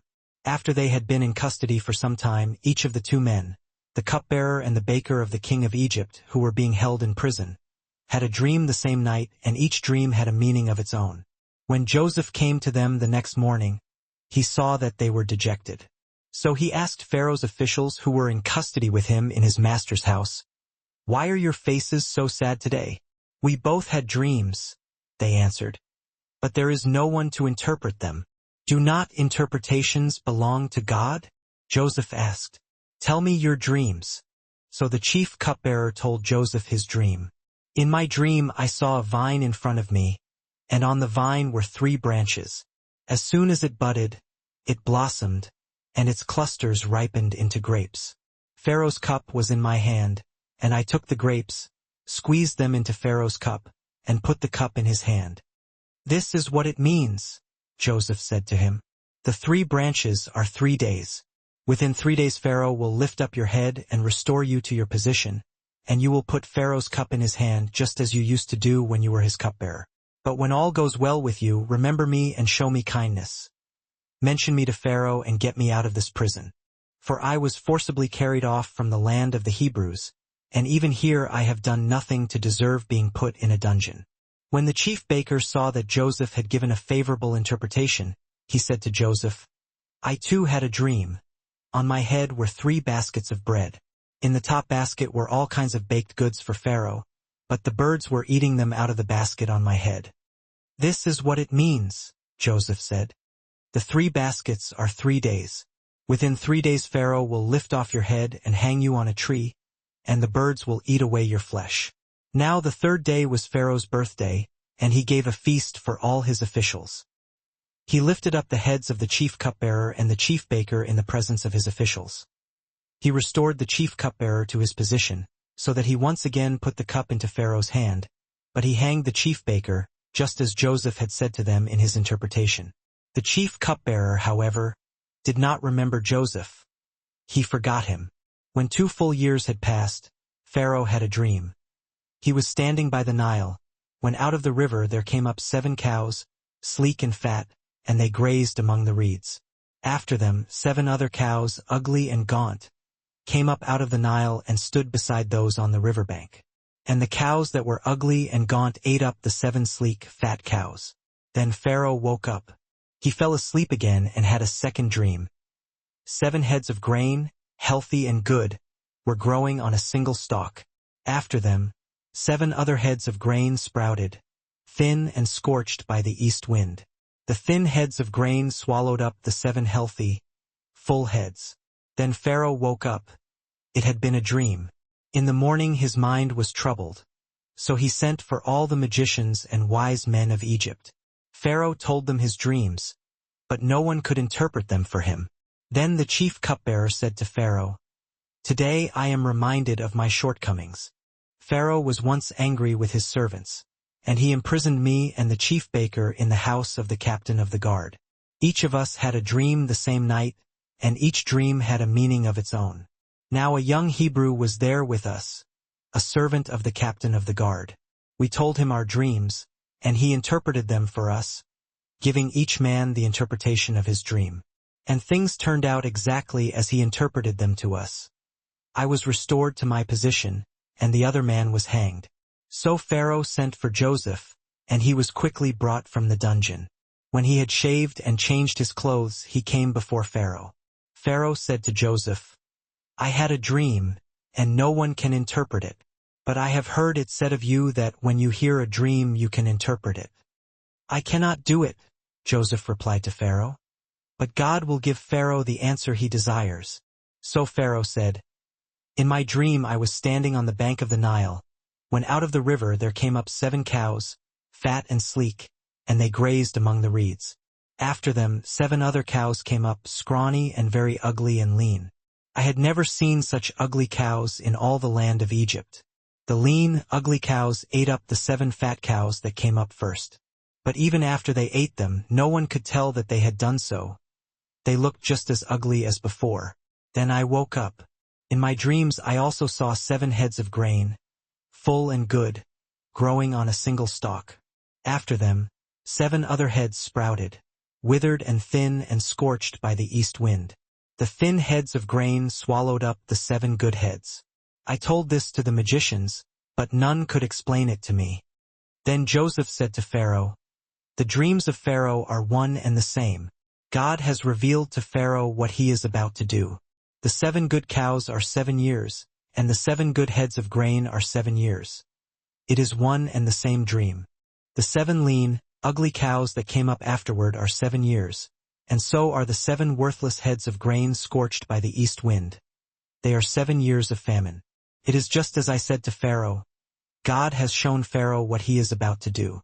7 years of great abundance are coming throughout the land of Egypt, but 7 years of famine will follow them. Then all the abundance in Egypt will be forgotten, and the famine will ravage the land. The abundance in the land will not be remembered, because the famine that follows it will be so severe. The reason the dream was given to Pharaoh in 2 forms is that the matter has been firmly decided by God, and God will do it soon. And now let Pharaoh look for a discerning and wise man and put him in charge of the land of Egypt. Let Pharaoh appoint commissioners over the land to take 1/5 of the harvest of Egypt during the 7 years of abundance. They should collect all the food of these good years that are coming and store up the grain under the authority of Pharaoh, to be kept in the cities for food. This food should be held in reserve for the country, to be used during the 7 years of famine that will come upon Egypt, so that the country may not be ruined by the famine." The plan seemed good to Pharaoh and to all his officials. So Pharaoh asked them, "Can we find anyone like this man, one in whom is the Spirit of God?" Then Pharaoh said to Joseph, "Since God has made all this known to you, there is no one so discerning and wise as you. You shall be in charge of my palace, and all my people are to submit to your orders. Only with respect to the throne will I be greater than you." So Pharaoh said to Joseph, "I hereby put you in charge of the whole land of Egypt." Then Pharaoh took his signet ring from his finger and put it on Joseph's finger. He dressed him in robes of fine linen and put a gold chain around his neck.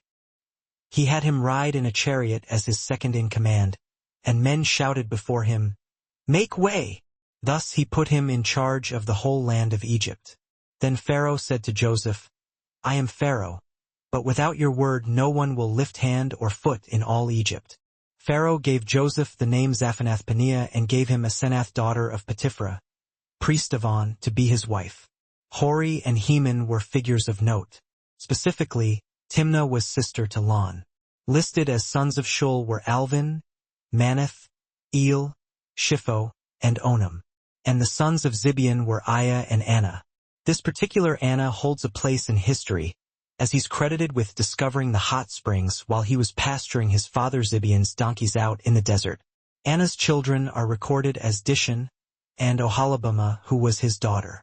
The sons of Dishon were Hemdan, Eshban, Ithran, and Karen. The sons of Ezer included Bilhan, Zavan, and Akan. Finally, the sons of Dishon were Uzi and Aaron. The Bible marks these as the Horite chiefs: Lotan, Shul, Zibeon, Anna, Dishon, Ezer, and Dishon, all of whom held leadership positions, organized according to their tribal divisions in the land of Seir. It's also documented that these were the kings who reigned in Edom, ruling before any king sat on the throne of Israel.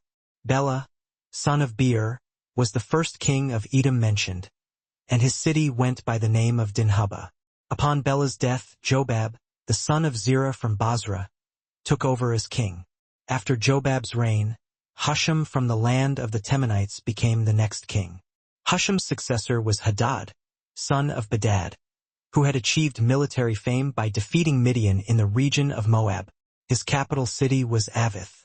When Hadad passed away, Samlah from Masrekah became the new king.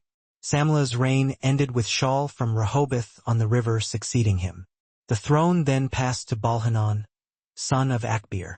Finally, upon the death of Balhanan, Hadad once again became king, with his city known as Pau. Hadad's wife was Mehetabel, the daughter of Matred, and granddaughter of Mizahab. These figures represent the chiefs descended from Esau, catalogued by their names, clans, and the regions they governed: Timnah, Alva, Jetheth, Oholibamah, Elah, Pinion, Kenas, Taman, Mibzar, Magdiel, and Iram. These names designate the chiefs of Edom, defined by their settlements and the territories they occupied. Ultimately, this narrative identifies Esau as the patriarch of the Edomite nation. Jacob, however, took up residence in the same land where his father had previously dwelled, the land of Canaan. And it's the story of Jacob that's now about to unfold. Joseph, a young man only 17 years of age, spent his time tending the flocks alongside his brothers, specifically the sons born to Bilhah and Zilpah, who were his father's wives. Unfortunately, Joseph wasn't always supportive of his brothers, and he often brought back unfavorable reports about them to their father. Now, Israel harbored a deep affection for Joseph, setting him apart from all his other sons, a preference rooted in the fact that Joseph was born to him in his later years. This affection manifested in a tangible way. Israel crafted a richly ornamented robe specifically for Joseph. When Joseph's brothers noticed this favoritism, seeing how their father clearly loved Joseph more than any of them, resentment festered within their hearts. This animosity grew to the point where they couldn't even bring themselves to speak kindly to Joseph. Adding fuel to the fire, Joseph experienced a dream, and when he shared the details of this dream with his brothers, their hatred for him intensified even further. He recounted, "Listen to this dream that I had. We were out in the field, binding sheaves of grain, when all of a sudden, my sheaf rose up and stood perfectly upright. Then, your sheaves gathered around mine and bowed down to it." In response, his brothers sarcastically questioned, "So, you think you're going to reign over us? You actually believe you'll rule us?" And with each passing day, their hatred deepened, fueled by the content of his dreams and the way he shared them. Then Joseph had another dream, and once again, he felt compelled to tell his brothers about it. "Listen closely. I had another dream. This time I saw the sun, the moon, and 11 stars all bowing down to me."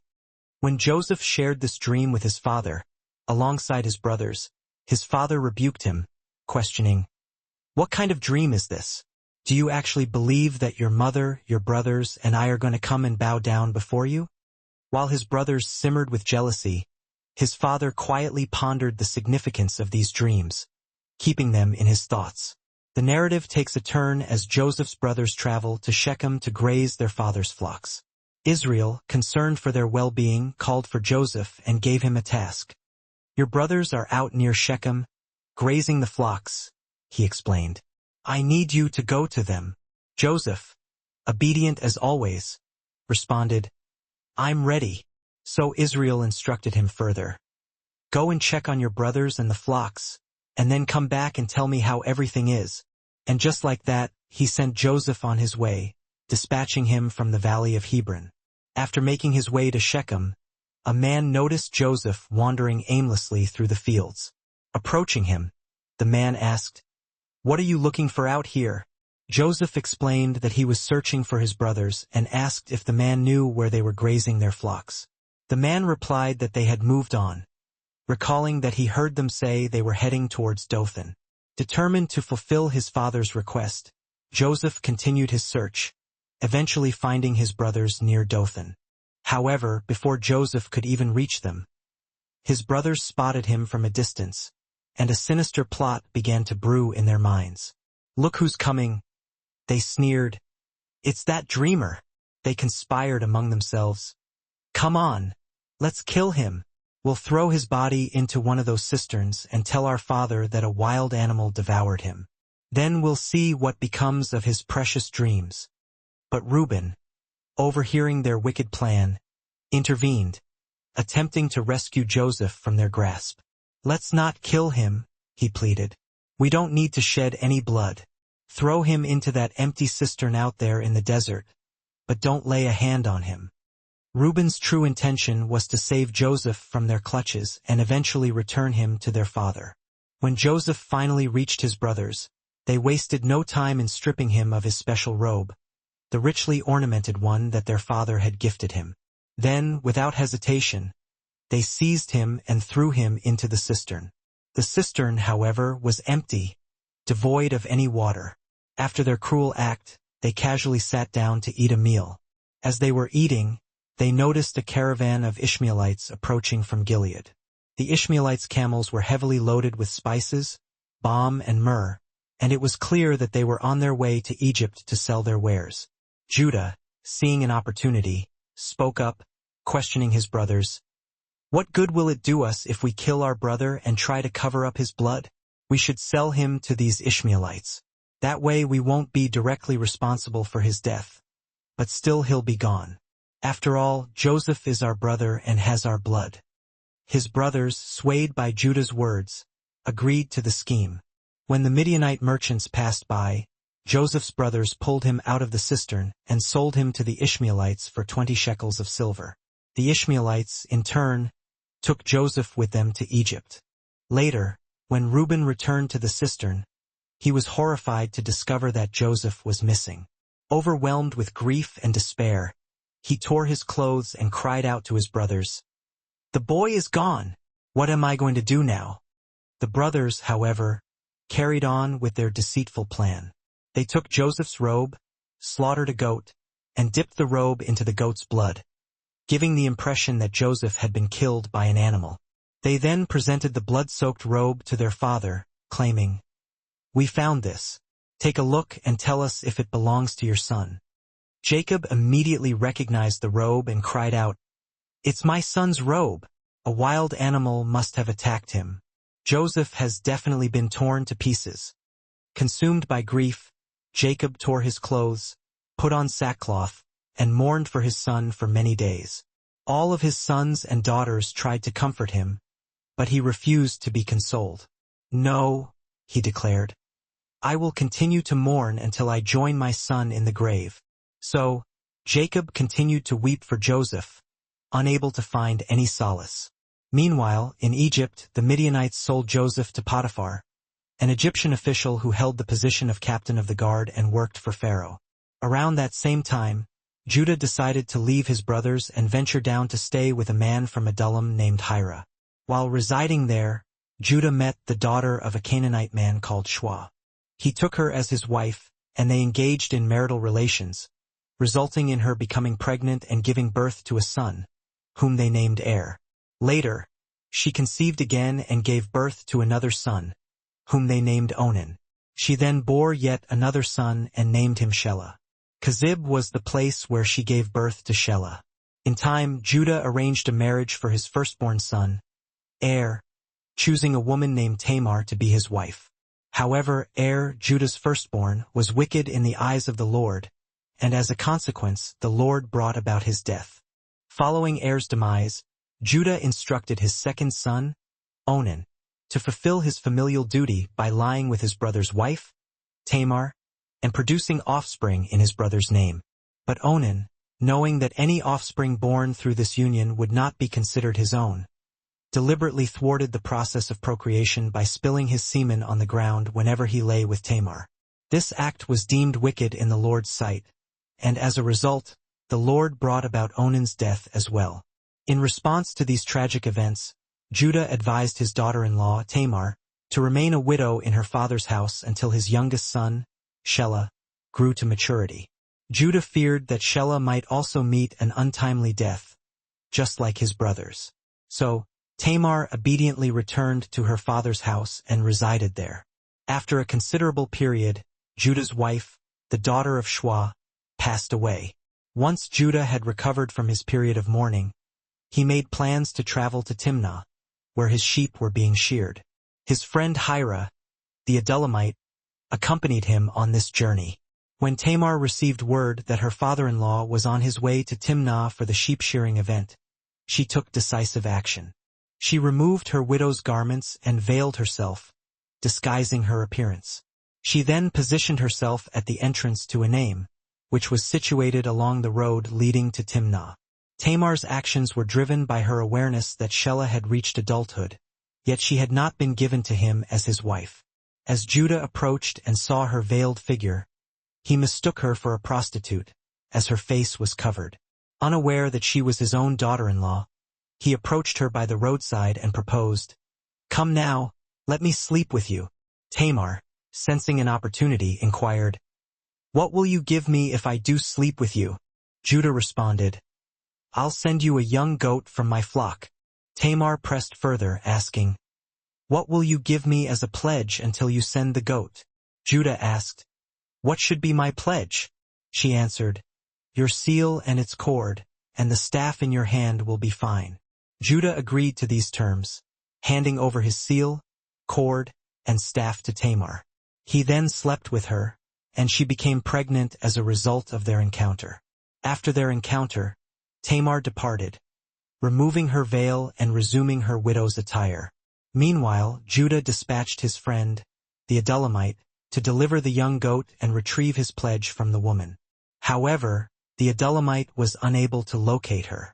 He inquired among the local men, asking, "Where is the cult prostitute who was beside the road at Enaim?" The men responded that there had never been any such prostitute in that area. The Adullamite returned to Judah empty-handed and reported his unsuccessful search, explaining that the local men claimed there was no cult prostitute in Enaim. Judah, concerned about the potential embarrassment, instructed his friend to let her keep the pledge, saying, "Let her keep what she has, so we don't become a laughingstock. After all, I did send the goat, but you couldn't find her." About 3 months later, Judah received some shocking news. He was informed that his daughter-in-law, Tamar, had engaged in prostitution and was now pregnant. Enraged, Judah ordered, Bring her out and have her burned to death." As Tamar was being led out to face her punishment, she sent a message to her father-in-law saying, "I'm pregnant by the man who owns these items. Take a close look and see if you recognize whose seal, cord, and staff these are." Judah, upon examining the items, recognized them as his own. He immediately acknowledged his mistake, declaring, "She is more righteous than I am, because I wouldn't give her to my son Shelah." And after recognizing his wrong, he did not have relations with her again. As the time of delivery drew near, it became apparent that Tamar was carrying twins. During the birthing process, one of the infants extended his hand. The midwife, recognizing the significance of this event, grasped a scarlet thread and tied it around the infant's wrist, announcing, "This one came out first." However, the infant withdrew his hand, and then his wife and Joseph then traveled throughout the entire land of Egypt. Joseph was 30 years old when he entered the service of Pharaoh, the king of Egypt. Joseph left Pharaoh's presence and began traveling all over Egypt. During the 7 years of abundant harvests, the land produced crops in vast quantities. Joseph gathered all the food that was produced during those 7 years of plenty in Egypt and stored it in the cities. In each city, he stored the food grown in the fields surrounding it. Joseph amassed an enormous quantity of grain, like the sand of the sea. It was so much that he stopped keeping records because it was beyond measure. Before the years of famine arrived, 2 sons were born to Joseph by Asenath, the daughter of Potiphera, priest of On. Joseph named his firstborn Manasseh, explaining, "It is because God has made me forget all my trouble and all my father's household." He named his second son Ephraim, saying, "It is because God has made me fruitful in the land of my suffering." The 7 years of abundance in Egypt came to an end, and then the 7 years of famine began, just as Joseph had predicted. There was famine in all the surrounding lands, but in the entire land of Egypt, there was food. When all of Egypt began to suffer from the famine, the people cried out to Pharaoh for food. Then Pharaoh told all the Egyptians, "Go to Joseph, and do whatever he tells you."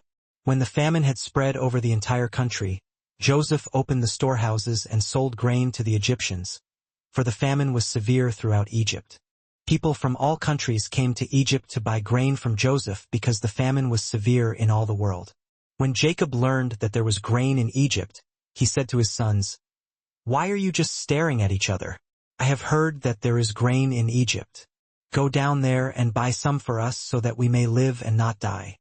So 10 of Joseph's brothers went down to buy grain from Egypt, but Jacob did not send Benjamin, Joseph's brother, with the others because he was afraid that something bad might happen to him. Israel's sons were among those who went to buy grain, for the famine was also in the land of Canaan. Now Joseph was the governor of the land, the one who sold grain to all its people. So when Joseph's brothers arrived, they bowed down to him with their faces to the ground. As soon as Joseph saw his brothers, he recognized them. But he pretended to be a stranger and spoke harshly to them. "Where do you come from?" he demanded. "From the land of Canaan to buy food," they replied. Although Joseph recognized his brothers, they did not recognize him. Then he remembered the dreams he had had about them and said to them, "You are spies. You have come to see where our land is unprotected." "No, my lord," they replied. "Your servants have come to buy food. We are all the sons of one man. Your servants are honest men, not spies." "No, you have come to see where our land is unprotected," Joseph insisted. "Your servants were 12 brothers, the sons of one man who lives in the land of Canaan. The youngest is now with our father, and one is no more."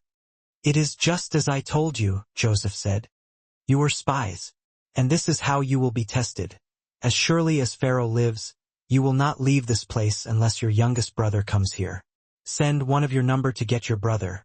The rest of you will be kept in prison so that your words may be tested to see if you are telling the truth. If you are not, then, as surely as Pharaoh lives, you are spies." And he put them all in custody for 3 days.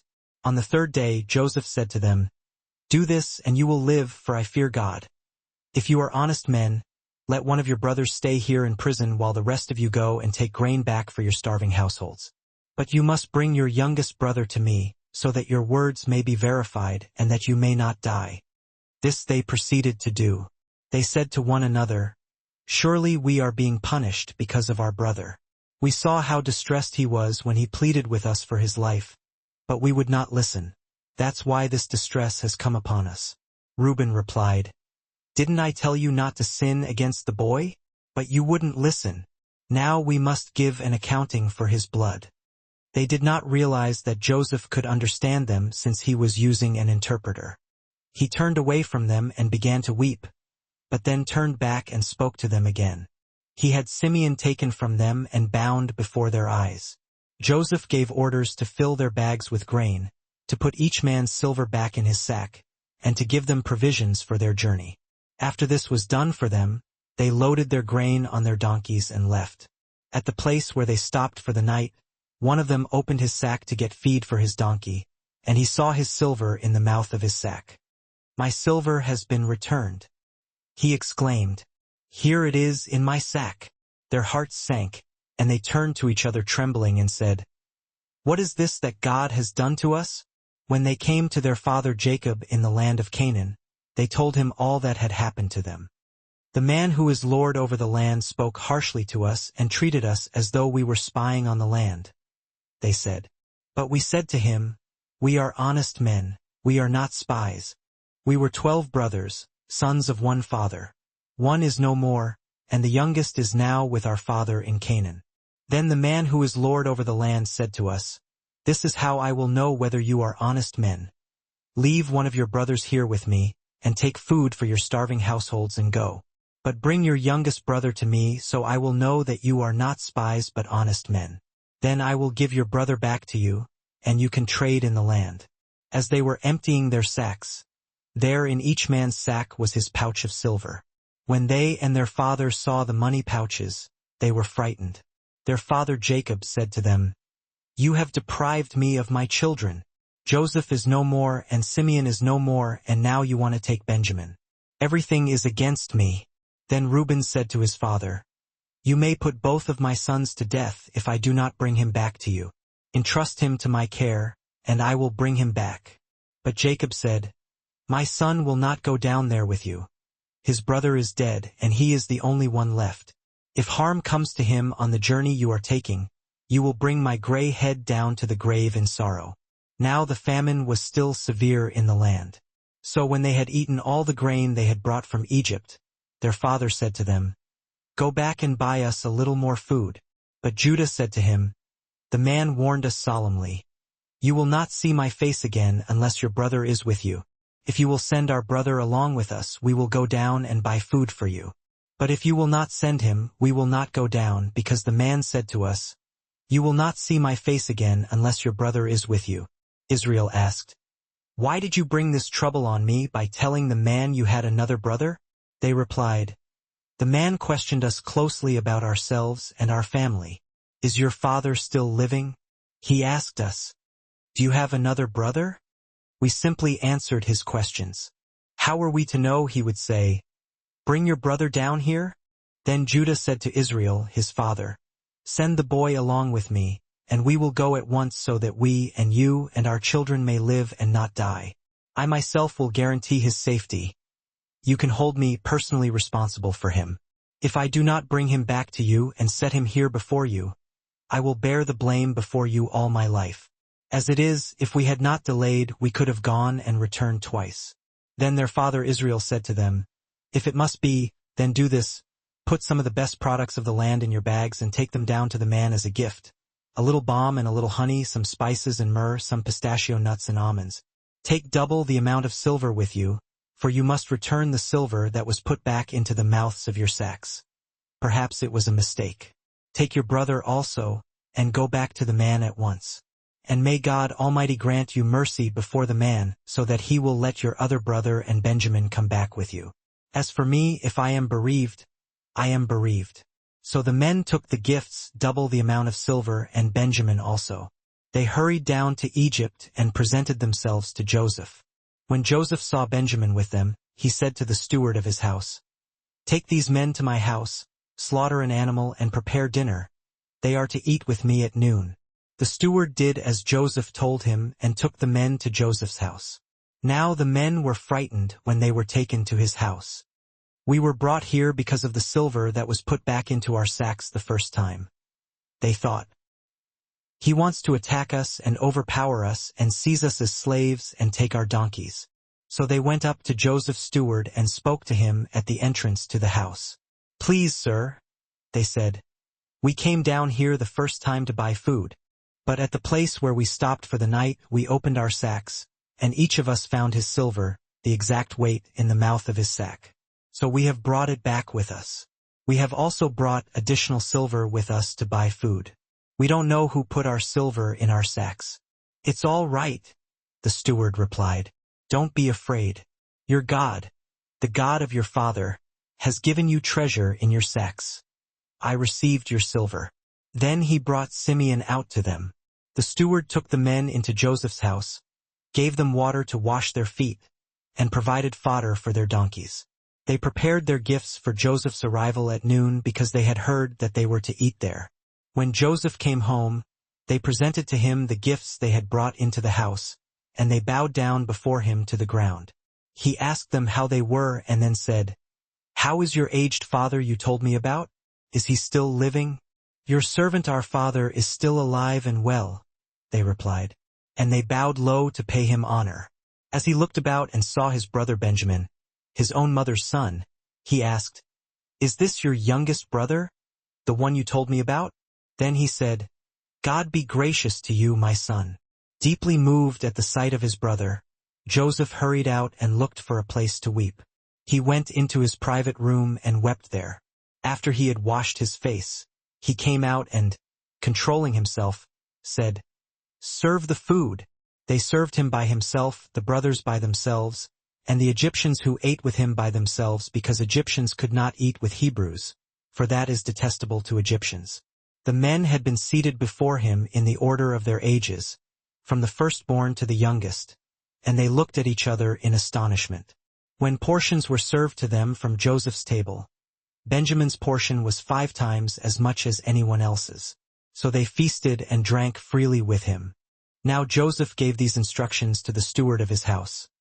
"Fill the men's sacks with as much food as they can carry, and put each man's silver in the mouth of his sack. Then put my cup, the silver one, in the mouth of the youngest brother's sack, along with the silver for his grain." And he did as Joseph said. As morning dawned, the men were sent on their way with their donkeys.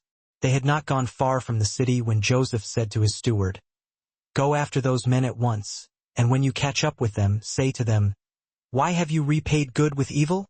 Isn't this the cup my master drinks from and also uses for divination? This is a wicked thing you have done.'" When he caught up with them, he repeated these words to them. But they said to him, "Why does my lord say such things? Far be it from your servants to do anything like that. We even brought back to you from the land of Canaan the silver we found inside the mouths of our sacks. So why would we steal silver or gold from your master's house?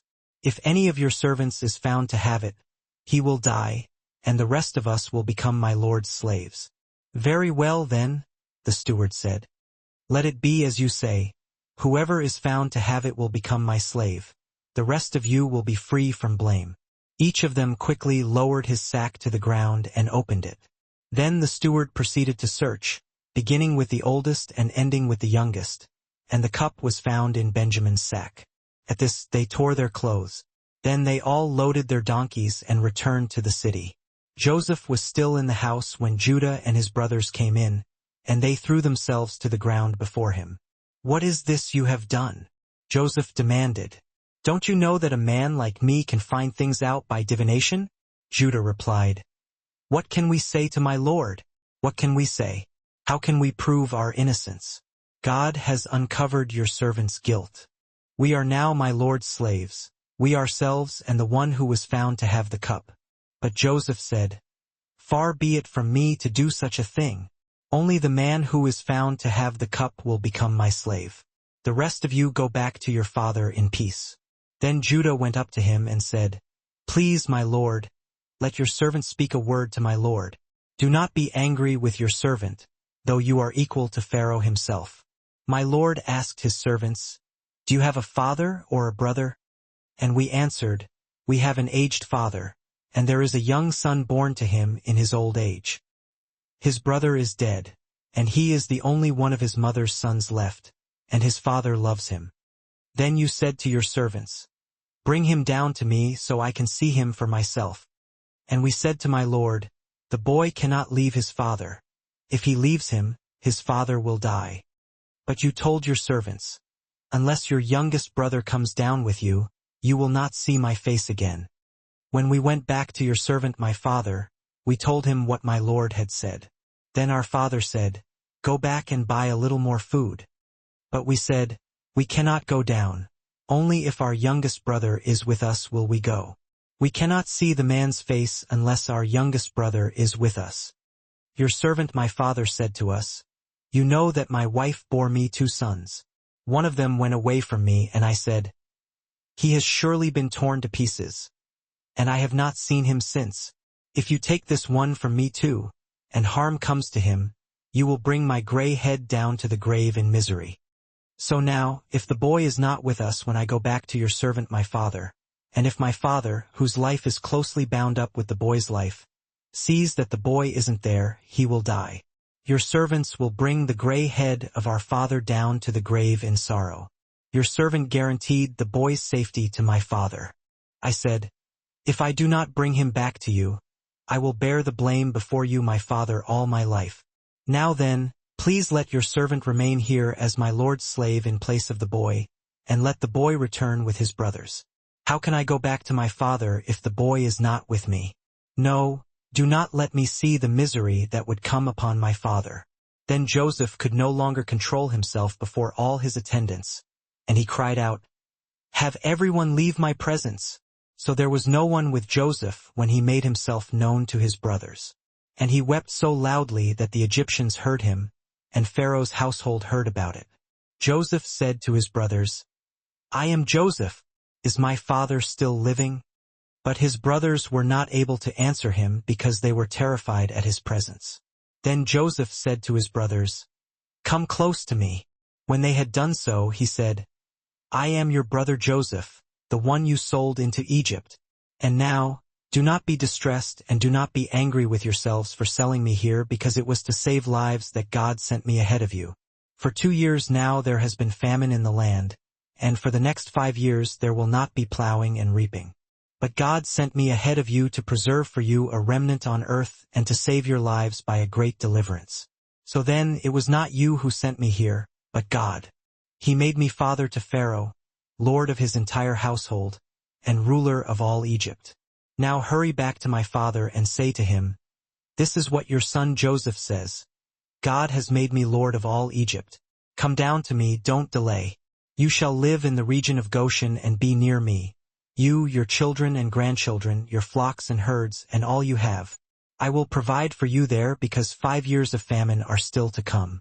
Otherwise you, your household, and all who belong to you will become destitute. You can see for yourselves, and so can my brother Benjamin, that it is really I who am speaking to you. Tell my father about all the honor accorded me in Egypt and about everything you have seen, and bring my father down here quickly.' Then he threw his arms around his brother Benjamin and wept, and Benjamin embraced him weeping. And he kissed all his brothers and wept over them. Afterward his brothers talked with him. When the news reached Pharaoh's palace that Joseph's brothers had come, Pharaoh and all his officials were pleased. Pharaoh said to Joseph, "Tell your brothers, 'Do this, load your animals and return to the land of Canaan, and bring your father and your families back to me. I will give you the best of the land of Egypt, and you can enjoy the fat of the land.'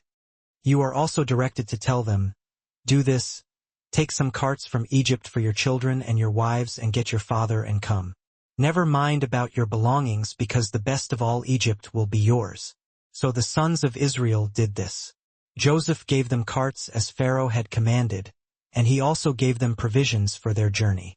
To each of them he gave new clothing, but to Benjamin he gave 300 shekels of silver and 5 sets of clothes.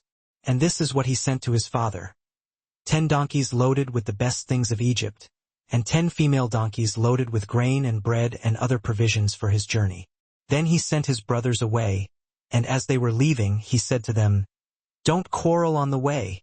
So they went up out of Egypt and came to their father Jacob in the land of Canaan.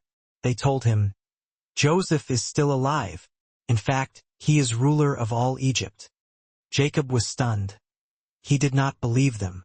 But when they told him everything Joseph had said to them, and when he saw the carts Joseph had sent to carry him back, the spirit of their father Jacob revived. And Israel said, "I'm convinced. My son Joseph is still alive. I will go and see him before I die." So Israel set out with all that was his. And when he reached Beersheba, he offered sacrifices to the God of his father Isaac.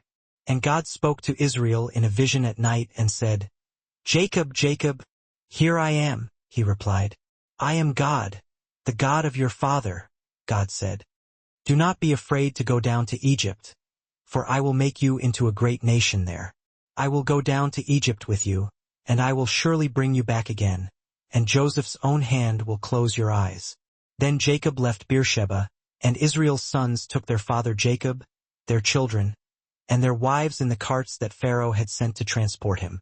They also took with them their livestock and their possessions they had acquired in Canaan, and Jacob and all his offspring went to Egypt.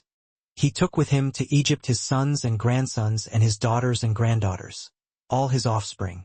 These are the names of the sons of Israel, Jacob and his descendants, who went to Egypt: Reuben, the firstborn of Jacob, the sons of Reuben, Hanok, Palu, Hezron, and Carmi, the sons of Simeon, Jemuel, Jamin, Ohad, Jachin, Zohar, and Shaul, the son of a Canaanite woman, the sons of Levi, Gershon, Kohath, and Merari, the sons of Judah, Onan, Shelah, Perez, and Zerah, but and Onan had died in the land of Canaan, the sons of Perez, Hezron, and Hamel, the sons of Issachar, Tola, Puah, Job, and Shimron, the sons of Zebulun, Sered, Elon, and Yaleel. These were the sons Leah bore to Jacob in Paddan Aram, besides his daughter Dinah. These sons and daughters of his were 33 in all.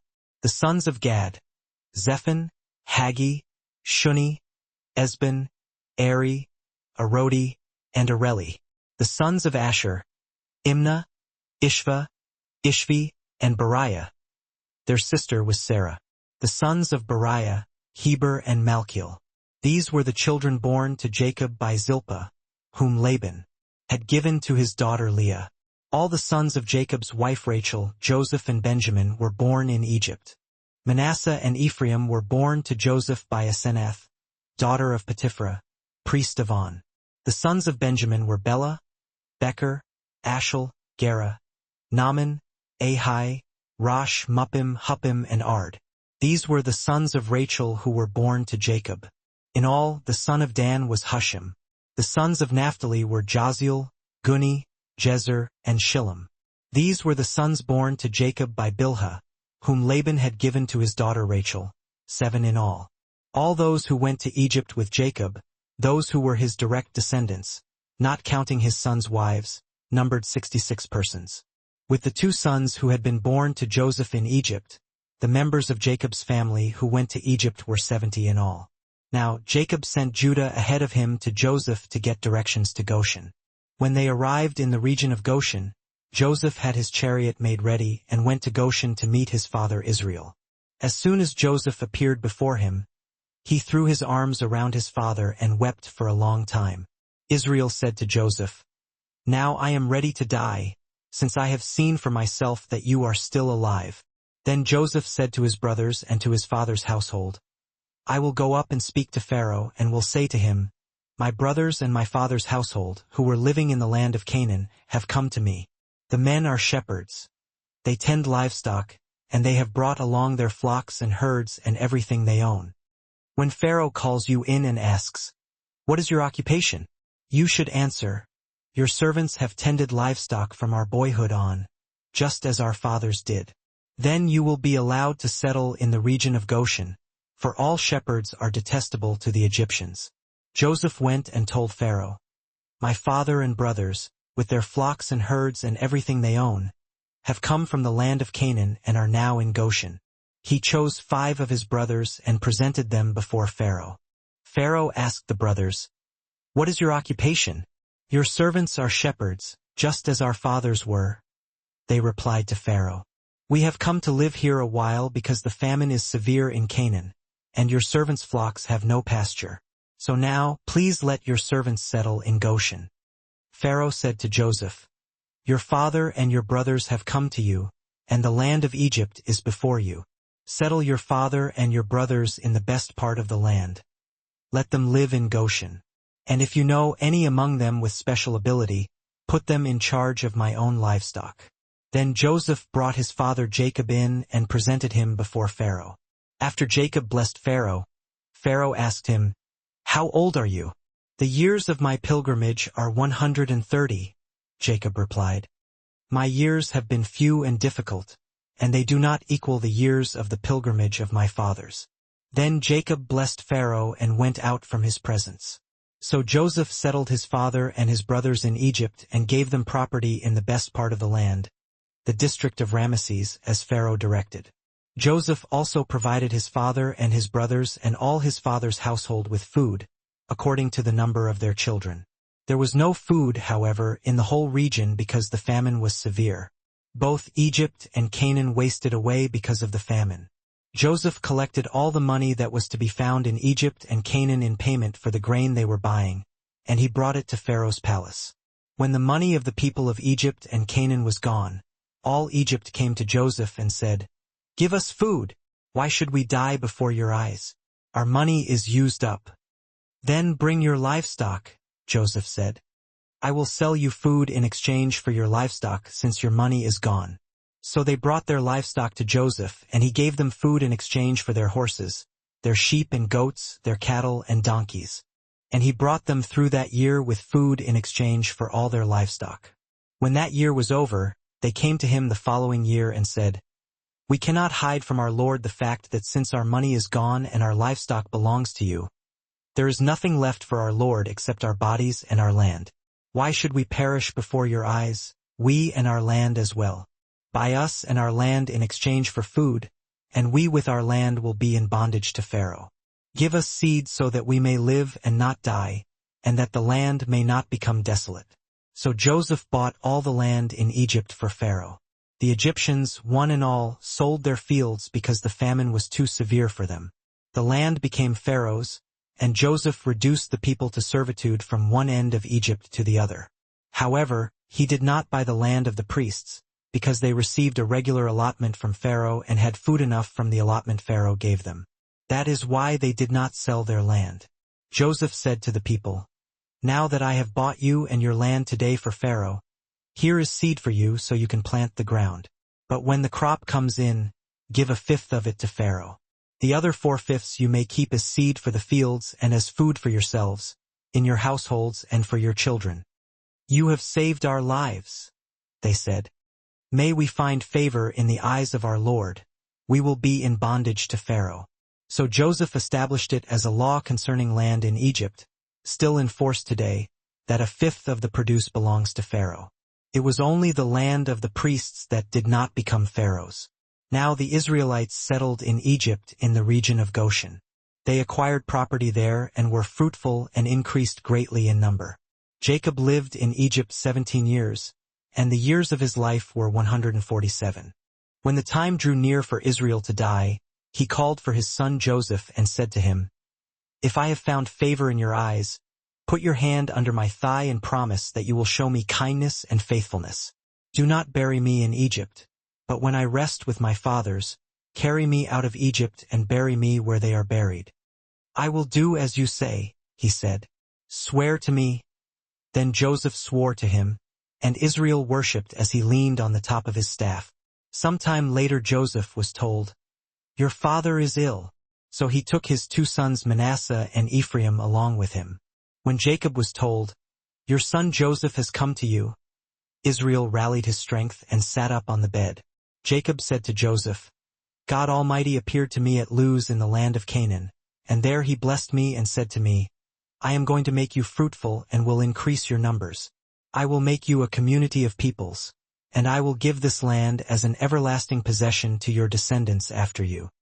Now then, your 2 sons born to you in Egypt before I came to you here will be reckoned as mine. Ephraim and Manasseh will be mine, just as Reuben and Simeon are mine. Any children born to you after them will be yours. In the territory they inherit, they will be reckoned under the names of their brothers. As I was returning from Paddan, to my sorrow Rachel died in the land of Canaan while we were still on the way, a little distance from Ephrath. So I buried her there beside the road to Ephrath, that is, Bethlehem. When Israel saw the sons of Joseph, he asked, "Who are these?" "They are the sons God has given me here," Joseph said. "Bring them to me so I may bless them." Now Israel's eyes were failing because of old age, and he could hardly see.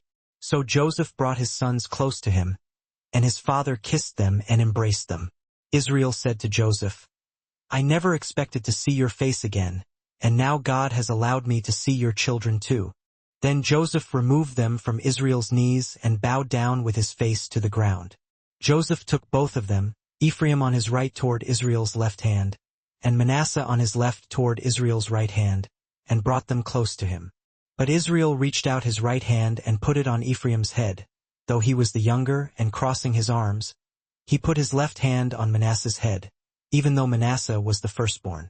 Then he blessed Joseph and said, "May the God before whom my fathers Abraham and Isaac walked, the God who has been my shepherd all my life to this day, the angel who has delivered me from all harm, may he bless these boys. May they be called by my name and the names of my fathers Abraham and Isaac, and may they increase greatly upon the earth." When Joseph saw his father placing his right hand on Ephraim's head, he was displeased. So he took hold of his father's hand to move it from Ephraim's head to Manasseh's head. Joseph said to him, "No, my father, this one is the firstborn. Put your right hand on his head." But his father refused and said, "I know, my son, I know. He too will become a people, and he too will become great. Nevertheless, his younger brother will be greater than he, and his descendants will become a group of nations." He blessed them that day and said, "In your name will Israel pronounce this blessing. May God make you like Ephraim and Manasseh." So he put Ephraim ahead of Manasseh. Then Israel said to Joseph, "I am about to die, but God will be with you and take you back to the land of your fathers. And to you, as one who is over your brothers, I give the ridge of land I took from the Amorites with my sword and my bow." Then Jacob called for his sons and said, "Gather around so I can tell you what will happen to you in days to come.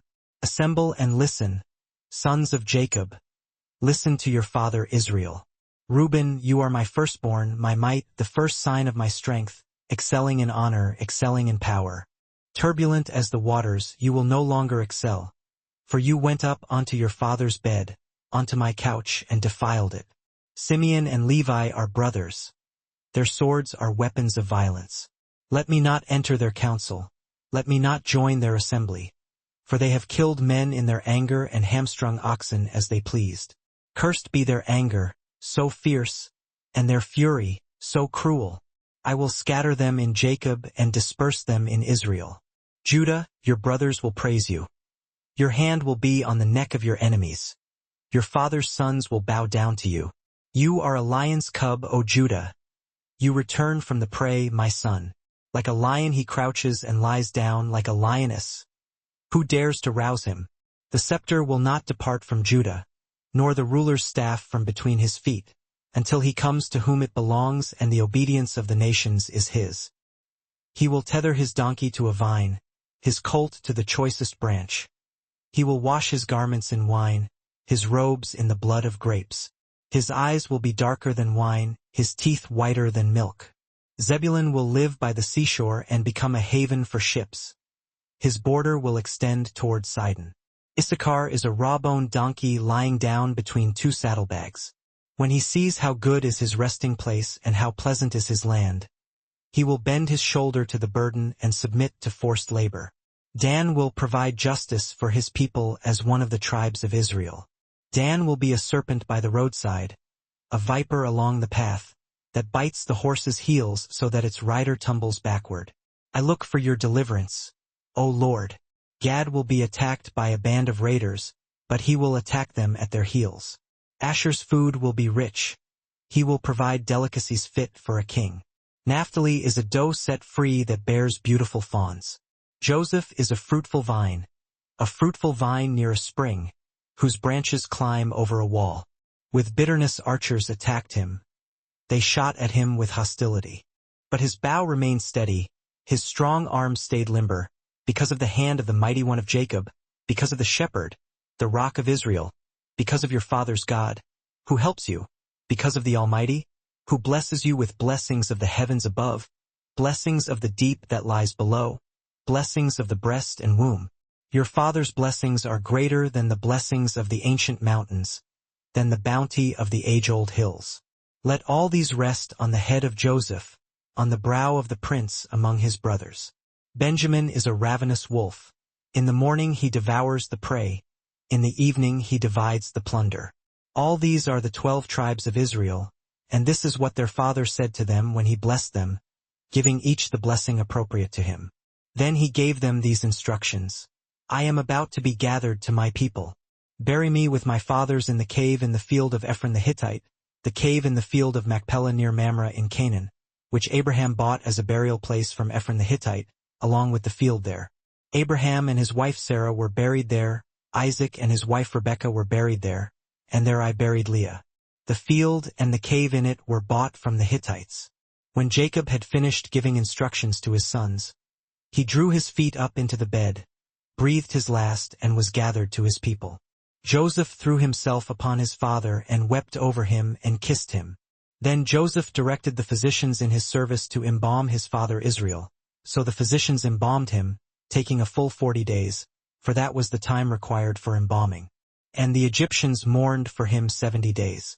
When the days of mourning had passed, Joseph said to Pharaoh's court, If I have found favor in your eyes, speak to Pharaoh for me.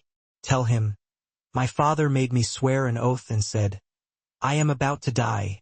Bury me in the tomb I dug for myself in the land of Canaan. Now let me go up and bury my father. Then I will return. Pharaoh said, Go up and bury your father as he made you swear to do. So Joseph went up to bury his father. All Pharaoh's officials accompanied him, the dignitaries of his court and all the dignitaries of Egypt, besides all the members of Joseph's household and his brothers and those belonging to his father's household. Only their children and their flocks and herds were left in Goshen. Chariots and horsemen also went up with him. It was a very large company.